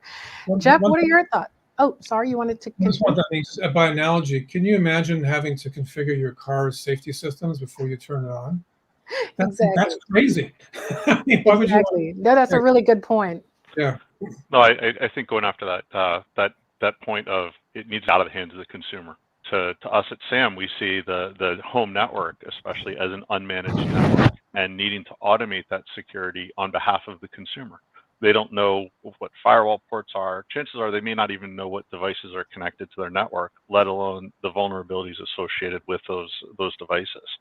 So as time goes on, as you talk about regulation, that's going to be one of those things that helps out. But it's going to help out with the more known brands and people that are shopping based off of that. The challenge in the industry will always be the lower cost items that come in from other markets that don't adhere to those standards. And it's going to be a while before we have any sort of regulation that can catch up and affect those. And a great example would be the California law that passed back in 2018 around default passwords. It was 2 years before that took effect. And that's just one small region. And I'm pretty sure you could still go online in California and purchase a device that has a default password, because those are vendors that have never thought, hey, I'm selling from halfway around the world into California, and there's a special law for selling in California. Got it. So for Sharon and the others who think these endpoints are still very much not secure, what are we going to do to get them to where they need to get to? Is it regulation, to Jeff's point, that's needed? What else do you think, or what do you think? Can I speak or? Go ahead. Yeah, I was going to say the smart brands are already figuring it out. I mean, if you look at the likes of, I think Inaras said it earlier, if you look at the likes of Apple, they build their products with privacy and security in mind, and have been doing that for years, and they've built a brand around it and being very successful at it. But unfortunately, we also still have the other extreme, vendors that are not building products with security in mind, still not doing that, and won't be for a long time, because there's no standards in place. Security is an afterthought. The slow replacement cycles, these devices are out there for years, so they're going to be around for a long time. And even if you do have regulation, what do you do about the devices that are already out there? and those vendors that aren't paying attention and don't see the value in building products with security in mind. So I see both points of view here from what this conversation. We're saying some people saying it's the device side, some people saying it's the network. I think it's a combination of both is the answer, really. Got it. Yeah, Sharon, you wanted to? Okay, go ahead. Go ahead, Marcio. Well, yeah, look, if the question is what can we do to kind of mitigate the problem to some extent, right? And I see it as an exercise of raising the floor, right? And raising the floor, what do I mean by that? I mean, it's a little bit of a multi-pronged effort. There are certainly things manufacturers can do to improve the security of their own devices. I think the biggest lever in the equation is the network service providers who are actually providing the homes their connectivity can certainly do something in the network and are starting to do so to improve that, the level of protection that a consumer has available to them in their internet service. And they're doing it in a way like we were just talking about. It's not just that you buy the network and then you have to configure it for yourself. No, it's like the car. It comes with the security built in, and they're starting to do some things by default. All those things actually, I think, happen and help. What we're also seeing is, if you look at there are some devices that are more targeted than others, and Sharon was absolutely correct. It is a spray and pray. Any available port that you can get, any window into the home that you can use, you will use. But what we're seeing is the final targets are typically devices that have enough memory, enough processing power to actually allow the hacker to do some damage. So what we see is top 3 devices on our net that we see being targeted are computers, network attached storage devices, and cameras, which are all devices that have a certain amount of storage and a certain amount of processing power, and in the hands of hackers can be very, very useful to accomplish their mission. So, there are some types of devices that you need to pay perhaps a little bit more attention to. It's a dynamic environment, and that's what it is today, and it's likely to evolve. But if we focused on those kind of categories of devices, it would be a good start. Yeah, I mean, certainly these brands too have a lot to lose from not having secure products, and especially having some of those highly publicized breaches that I mentioned earlier. So what's the issue? I understand that regulations and standards are not in place, but even beyond that, they still have a lot to lose in terms of, just brand reputation. So what's the issue? Is it the cost of building proper security? Is it that they just don't have the expertise? Why aren't we there yet, that where products are secure to the point where we don't have these breaches? So first of all, the regulation, there's a lot of new regulation and a lot of good initiatives, but the bar is very low at this moment, meaning like even the California law that we talked about is very loosely defined. There is the Biden executive order, but everything is talking about very basic security by design, and that's not enough. I think there is movement. We see movement because we're working with a lot of brands that understand the importance of cybersecurity. Again, both because it's the right thing to protect their users and their brand themselves, but also because it's the right thing to do from an ROI perspective. They can sell it as a feature. But I kind of lost my train of thought there. No, that's fine. Anyone else anyone else agree with Sharon, or anybody else has any different thoughts on whether or not it's a cost issue or just lack of expertise? Or it sounds like Sharon was saying sometimes, just one more thing. I got it back. Go ahead. Happy it's back. Sorry about that. Ready. So I think it's a little bit wait and see game. So there are the leading brands that understand that this is the right move and this could be a differentiation for them. The other brands are waiting since the regulation is not yet there, and not all the brands are doing quite yet everything that they need to do. They're waiting. So it will be a combination. The more brands understand this is the right move, the more the competition understand they have to do it, because then they will lose in the market, as well as a regulation that will get to that point. And if you talked about cars, even before the airbags, even if you look at seatbelts, there was once upon a time that even seatbelts, you didn't expect to have that in the car. And now nobody would buy a car without a seatbelt, of course. So we're going in that direction. It just takes a little bit of more time. So it's a little bit of wait and see, but while we're waiting and seeing, consumers are complaining that their devices are being hacked and used to harass them. Any other thoughts on that before we move on? Go ahead, Kath. So something to think about here is we're talking about forward-looking things. The consumer bought stuff years ago, and these are all vulnerable devices that are sitting in their home networks that aren't going to change. Consumers don't buy new equipment to get security. It's not something they think about. So think about those breaches that you hear about, the hard drives, the NAS drives. When somebody buys a NAS drive, they don't think about, do I have to update it? Do I have to do these things? They plug it in, they store some data on it, they store their pictures, they store all of the crown jewels for them as a family, and then they forget about it until something happens like that, like it gets remotely wiped. Then all of a sudden it's an issue for them. But these are things that they bought 5-10 years ago that are plugged in. So while regulation may help, it's all very forward-looking on things as well. And we have to consider everything that exists in a consumer's world that will continue to stay plugged into these networks. No, thank you for that. That's absolutely a very important consideration. Go ahead, Scott. Yeah, I think definitely a good point, but part of it is really the tools, because really, to your point earlier, cybersecurity expertise is not that widely distributed. There's not a lot of people in corporations that understand it. So you kind of get lowest common denominator. What's really required, and you see some initiatives from folks like ARM that are bringing out standards around platform security architecture, things like that. This is a whole new wave of silicon, whole new wave of security capabilities. But what's also needed is the tools that can make security as easy as choosing a print driver for your printer, right? You don't have to, I mean, that's the way it should be. It should be sort of plug and play. So what we see as necessary are agnostic tools that work on any silicon, work with any cloud, any data storage system, that are really designed to support the developers, because they should be able to implement security rapidly, low cost. It should be a no-brainer.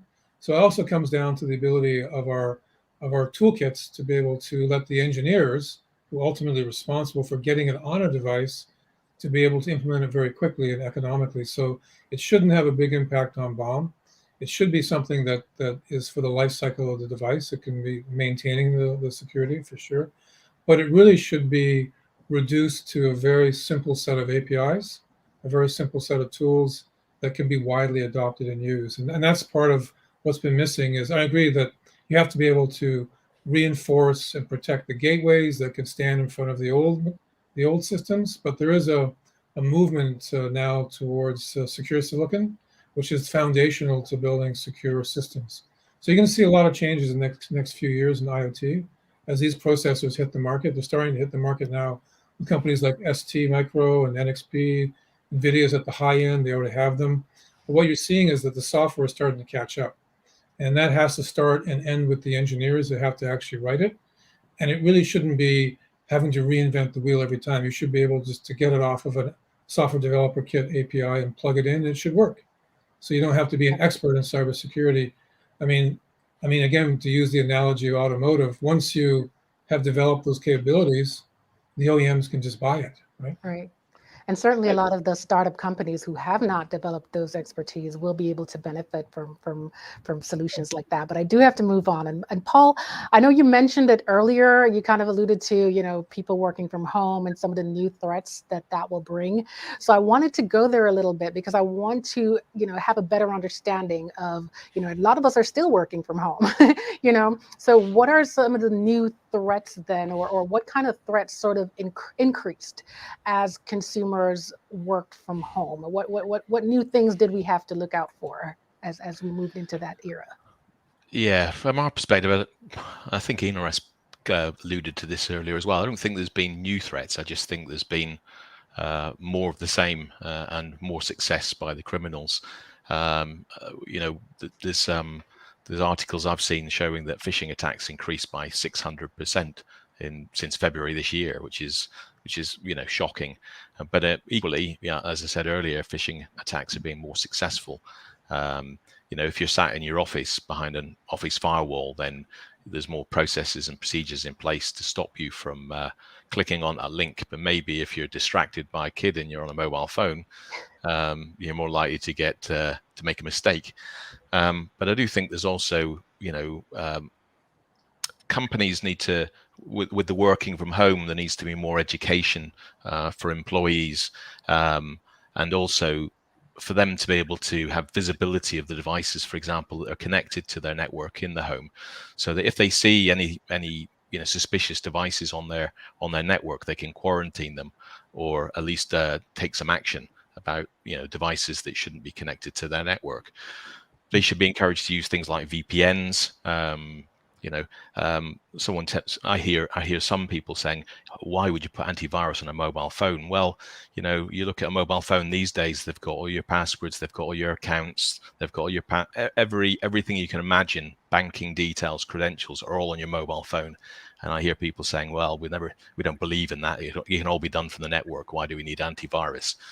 Well, I still think antivirus is very important. We touched on that earlier when in the poll you said that people say that online threats are still the most prevalent thing that they're seeing. So I still think endpoint security and protection on devices like mobile phones and tablets are extremely important.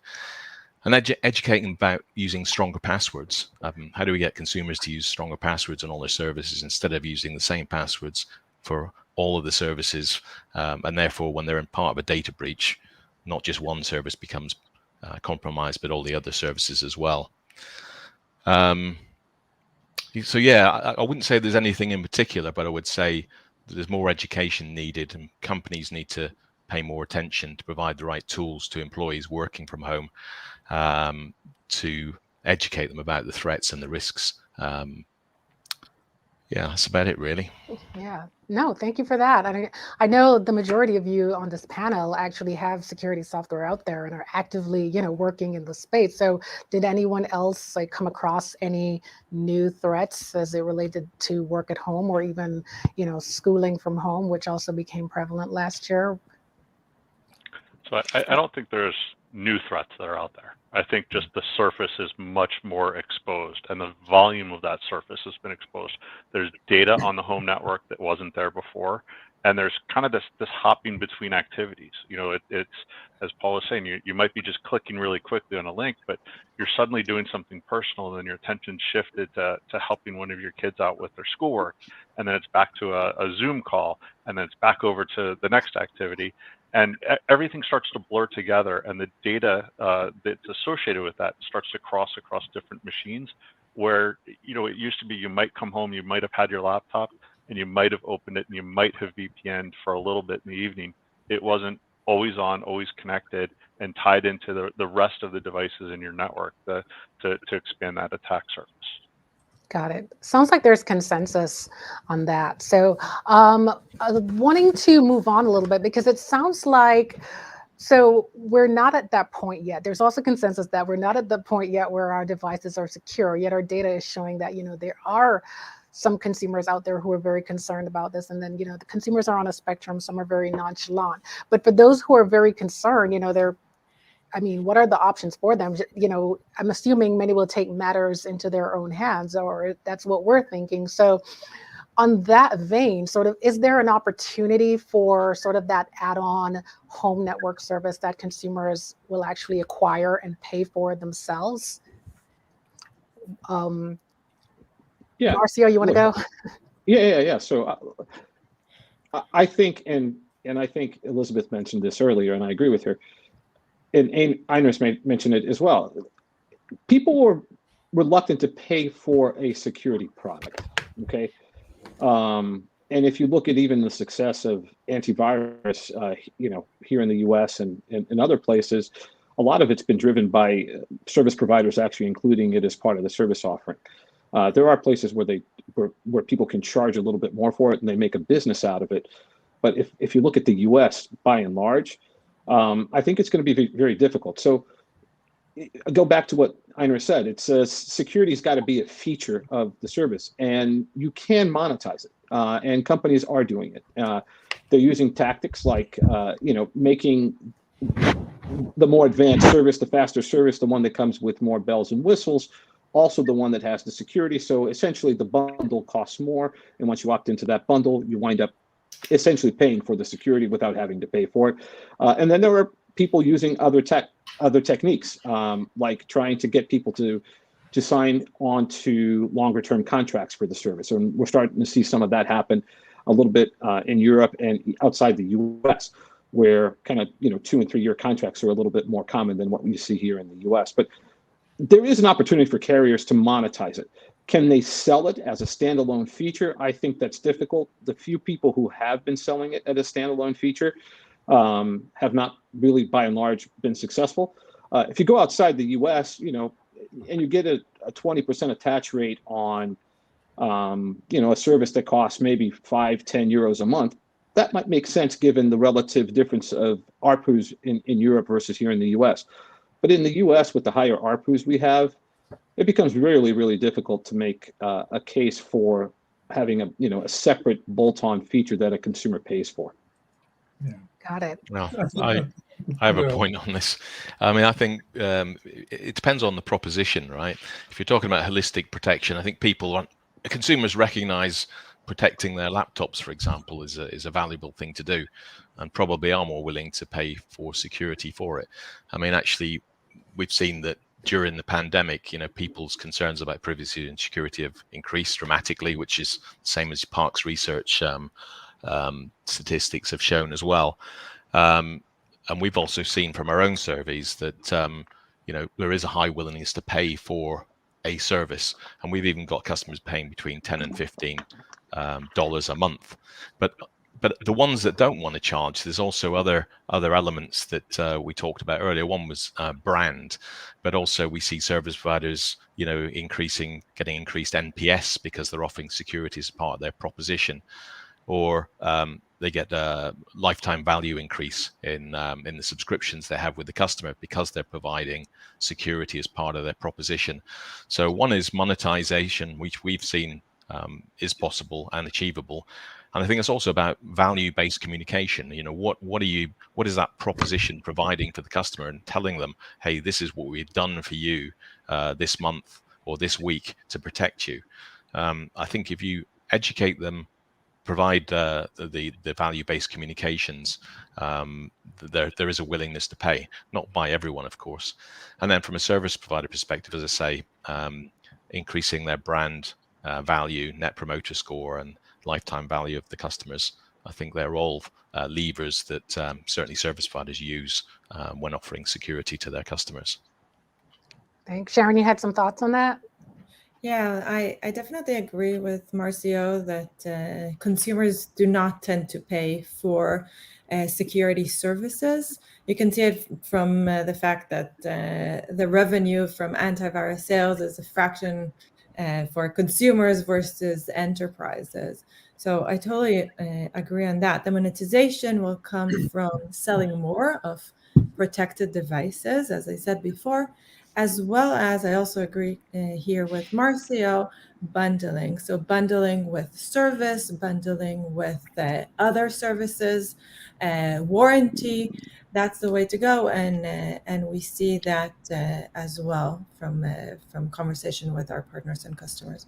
Great, thanks. And I certainly agree with what Paul was saying, that consumers certainly see the value in protecting a device like a laptop, for example, because you have a lot of personal data on that. And I don't think security is kind of default on that. You get it in the beginning, but that's usually temporary, right? Exactly. Then you have to extend it going forward. So in that vein, then it's probably the security software vendor who probably has the stronger advantage in selling security services versus, say, an internet service provider. What do you think? Well, we're seeing internet service providers, we've been working with them for years, and they've been successfully selling our endpoint protection, and now obviously our connected home security proposition as well. But we typically talk about the holistic proposition. So we're not just selling the endpoint or the network security on the gateway in the home. It's the combination of both, because it's great to protect a consumer in the home, but what happens when they step out, when a kid steps out of the home or goes on a public Wi-Fi network or on the mobile network? So it's having that holistic proposition is really important. So it sounds like being in a different market, for one, might be benefiting you, Paul, as well as you mentioned, that holistic proposition. But Scott, I know you wanted to say something, so go ahead. Yeah, I mean, from the software side of the equation, most definitely the OEMs are waking up to the fact that security is a brand differentiator, and it can translate into a premium product offering where you can actually charge more on the shelf, let's say, for your device if you can exhibit or demonstrate or label it as being, cyber safe, cyber secure. So there is a direct correlation between brand. If you have a brand, if you walk into a store and brand A, brand B, same price points, same feature sets, and one says, "Hey, we're cyber safe," loud and loud and proud, chances are you'll buy that product. Just because as a consumer, it sounds better for you, right? It could be that simple kind of a blink equation. But I think that you're going to see that security will become a selling feature, and that will not only be at the consumer level, it's already at the enterprise, but you'll eventually get to the point, this is part of your earlier conversations with folks like UL, where right now you can't buy an electrical product and plug it into a house that's not got a UL sticker on it, because you void the insurance of your house if it burns down, right? So you get to the point where you won't attach a device to a home network or a business network that's not in some way certified or otherwise guaranteed to be safe and secure. And you have to do that through an ecosystem of not only the chip providers who have the capabilities to enable those devices, but all the way up the stack. You have to be able to make security simple, ubiquitous, and I think that's when you're going to see people recognizing it. The same way is that, to use an automotive example, is that security features or advanced features always started on the racetrack, the most advanced vehicles, and then went back to consumer vehicles, right? So I think you're going to see the stuff that's at the high end is moving down to the consumer, and people are just going to expect it to be secure. Yeah, that's it.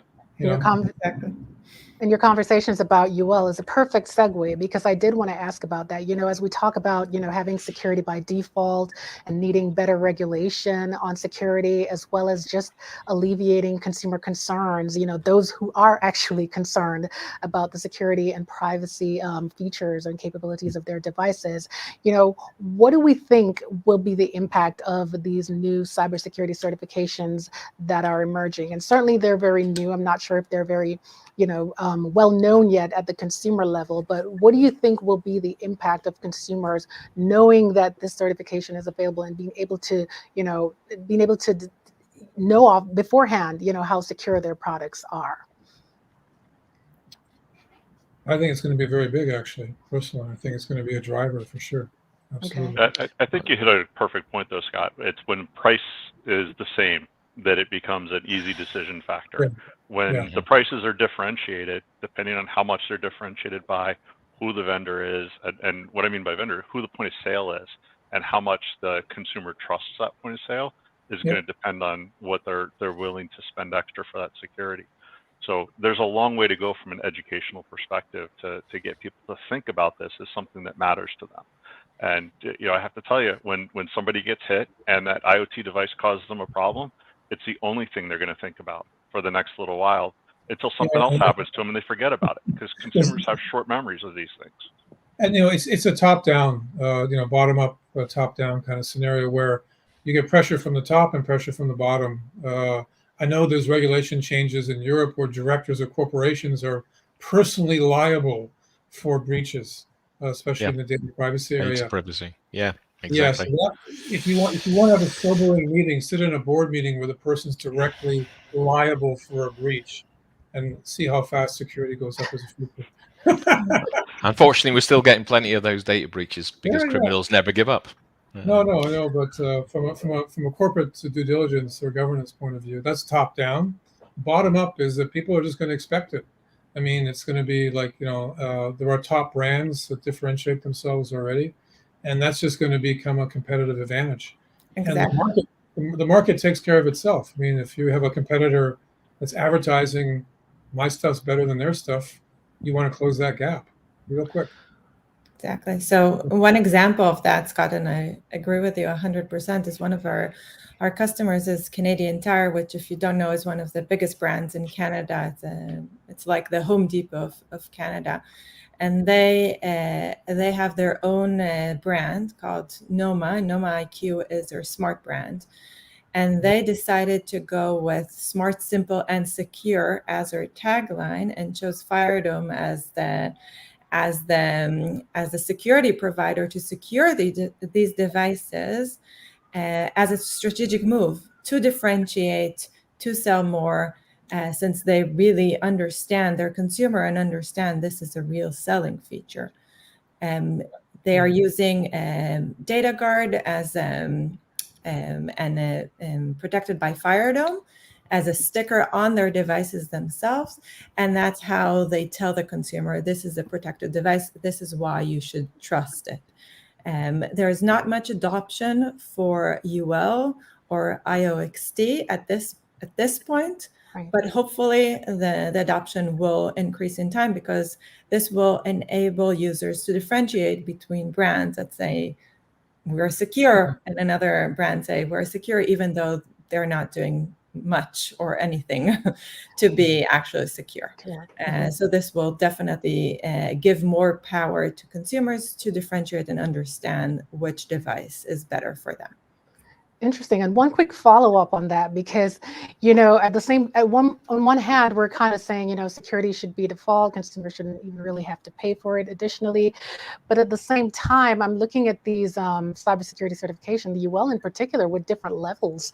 And I'm wondering if that could be sort of a lead-in to consumers purchasing devices, because we know, as I have mentioned earlier, you know, consumers have different levels of concerns about security, and then the UL also has different levels of security certification. So I'm wondering, okay, will baseline sort of be the norm? And then for those consumers who, you know, have that higher level of concern or anxiety about security, you know, will they now pay for that extra layer on top of, you know, what's considered baseline and mandatory for all devices? Do you think that kind of a tiered approach could help drive cybersecurity software sales? I think that the tiered approach is to help consumers to differentiate between devices. And the UL approach, which is not necessarily what I believe, but from what they're saying, is that a light bulb is okay to be less secure than a camera, for example, or a security device. So in those cases, again, this is their approach. A consumer buying a camera would want a higher grade security versus a light bulb that he or she would be okay with buying a lower grade security. Got it. Yeah, but Marcy? I think, yeah. Sure, Scott, and then we'll hear from Marcio if you have any thoughts on cybersecurity certification. I have to be politically correct because we are a UL partner. Okay, go. Wonderful. Software has been certified by UL and RMPSA, but the history of UL is actually most interesting. They got their start with the introduction of electricity, when people started buying electrical appliances and plugging them into their homes, and they started catching fire. So the origin of UL started as an insurance play, where it was Underwriters Laboratories was set up to verify that these newfangled electric devices were safe and secure, right? So you fast forward 100 years, and now you have devices that have to connect to networks, data networks. And so the push there is to make those safe and secure. So really the underpinning, and I don't disagree with the labeling or branding strategies, they're all good in the end. But I think what's going to happen is that the underpinnings of things like UL come from insurance. And everybody understands insurance, which means at some point you will not be able to sell or buy a connected device that does not meet these criteria, because the insurance companies will begin to walk away from you. They'll walk away from you from data breaches. They'll walk away from you.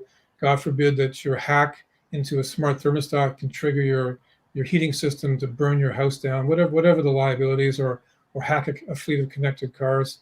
At some point, the insurance companies will step up and go, no, you cannot sell a product in our jurisdiction unless it has this sort of, because the UL certification, CE and things like that, people don't notice them, but they're in every single product you buy.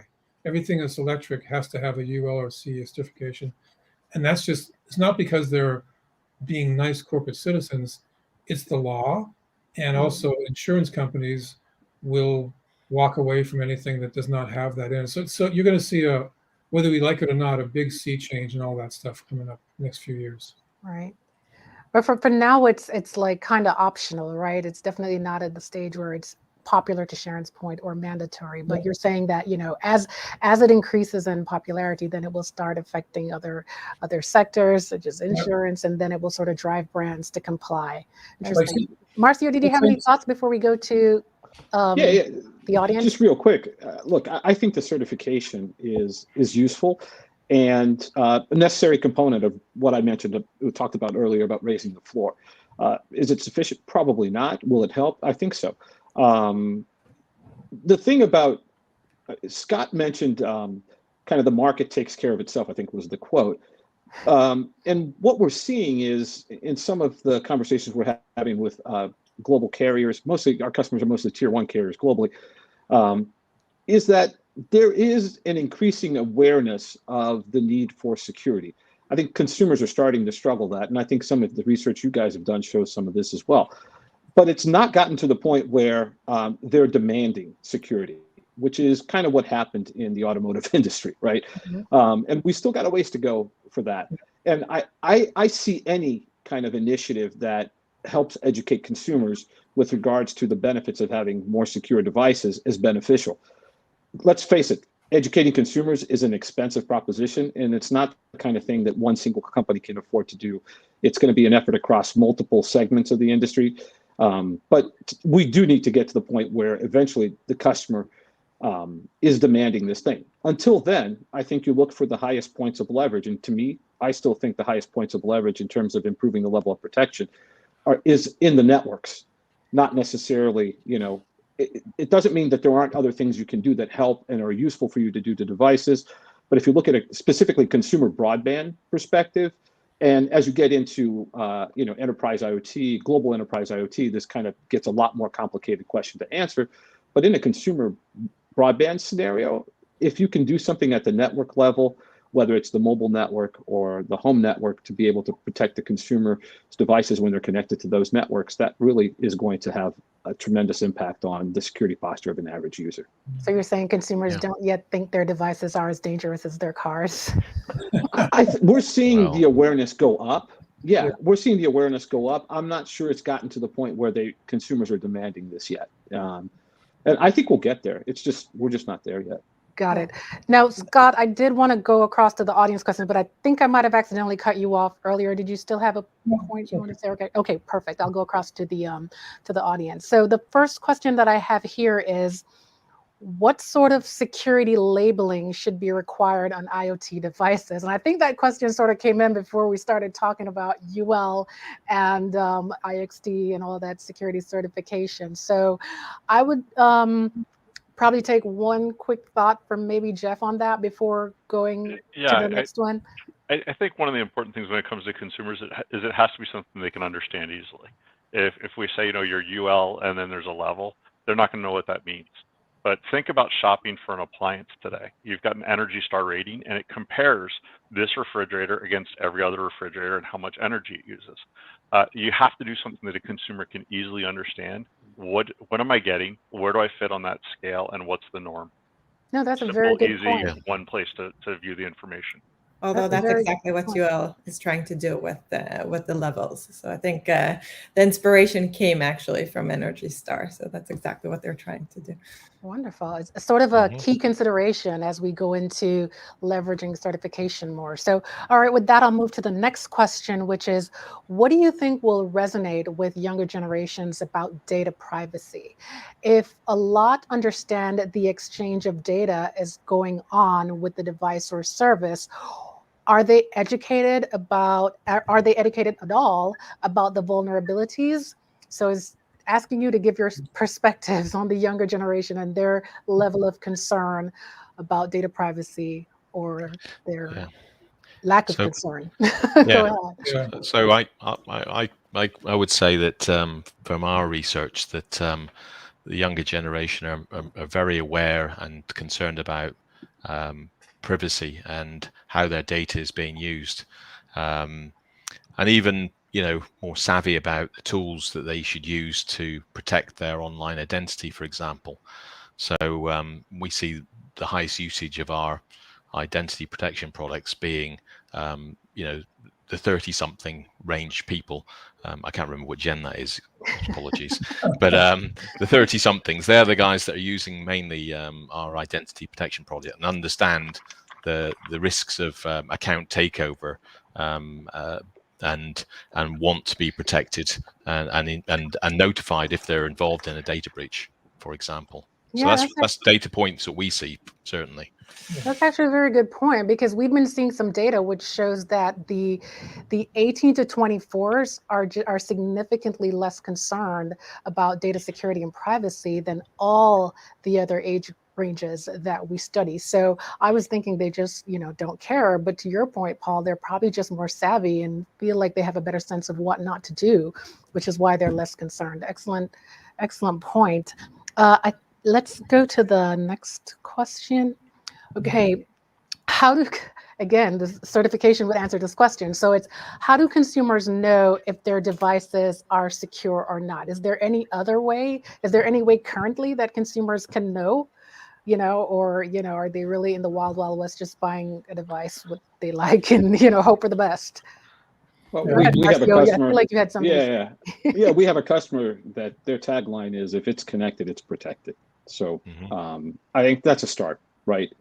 Again, the networks have high leverage in this equation right now. So whether you operate a mobile network or you operate a home broadband network, the ability to be able to tell your customer, hey, whatever you bring into the home, we're going to provide you a base level of security.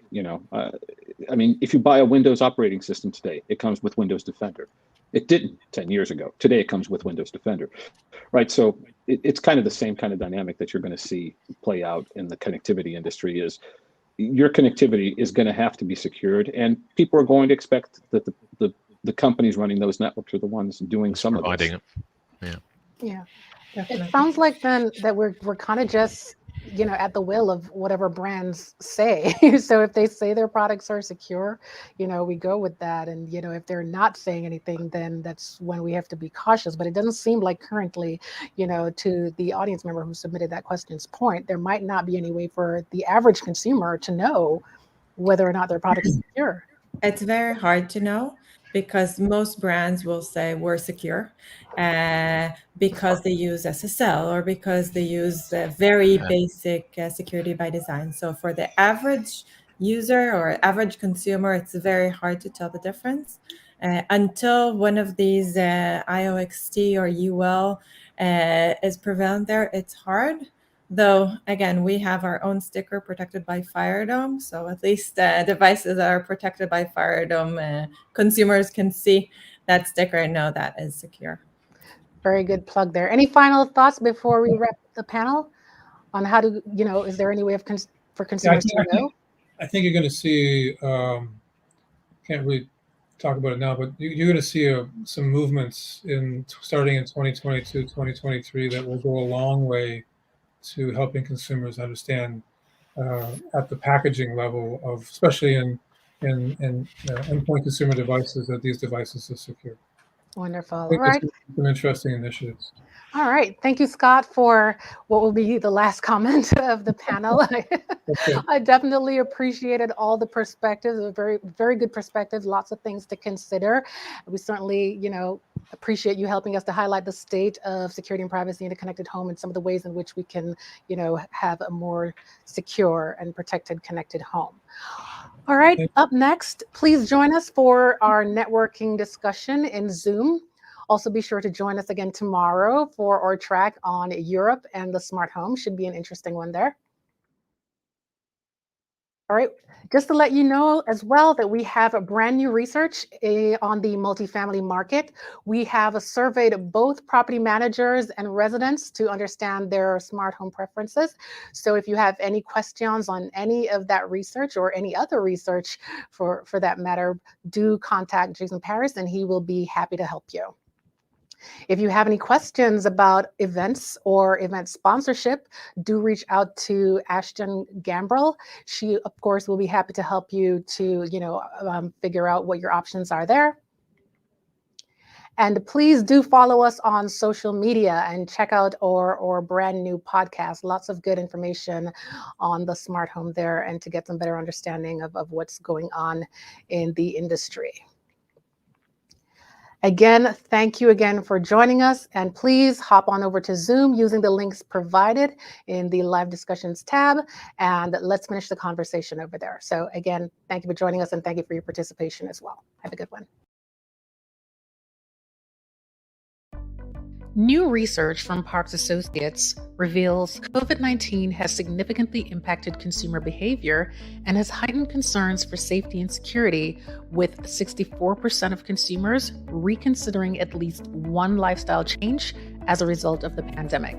This new report, Safe Space, Elevated Smart Home Use Cases During COVID-19, identifies consumer intentions and actions to address heightened security concerns, preferred providers and sources of information on smart home services, and special concerns for apartment renters. According to this quarterly survey work of 10,000 broadband households, consumers are making long-term lifestyle changes in response to the COVID-19 crisis. As consumers invest in their homes, adoption of smart home solutions is expanding. Connectivity provides new ways to solve problems, and consumers are willing to spend money to improve their day-to-day lives. To learn more about this new research, please contact us at sales@parksassociates.com.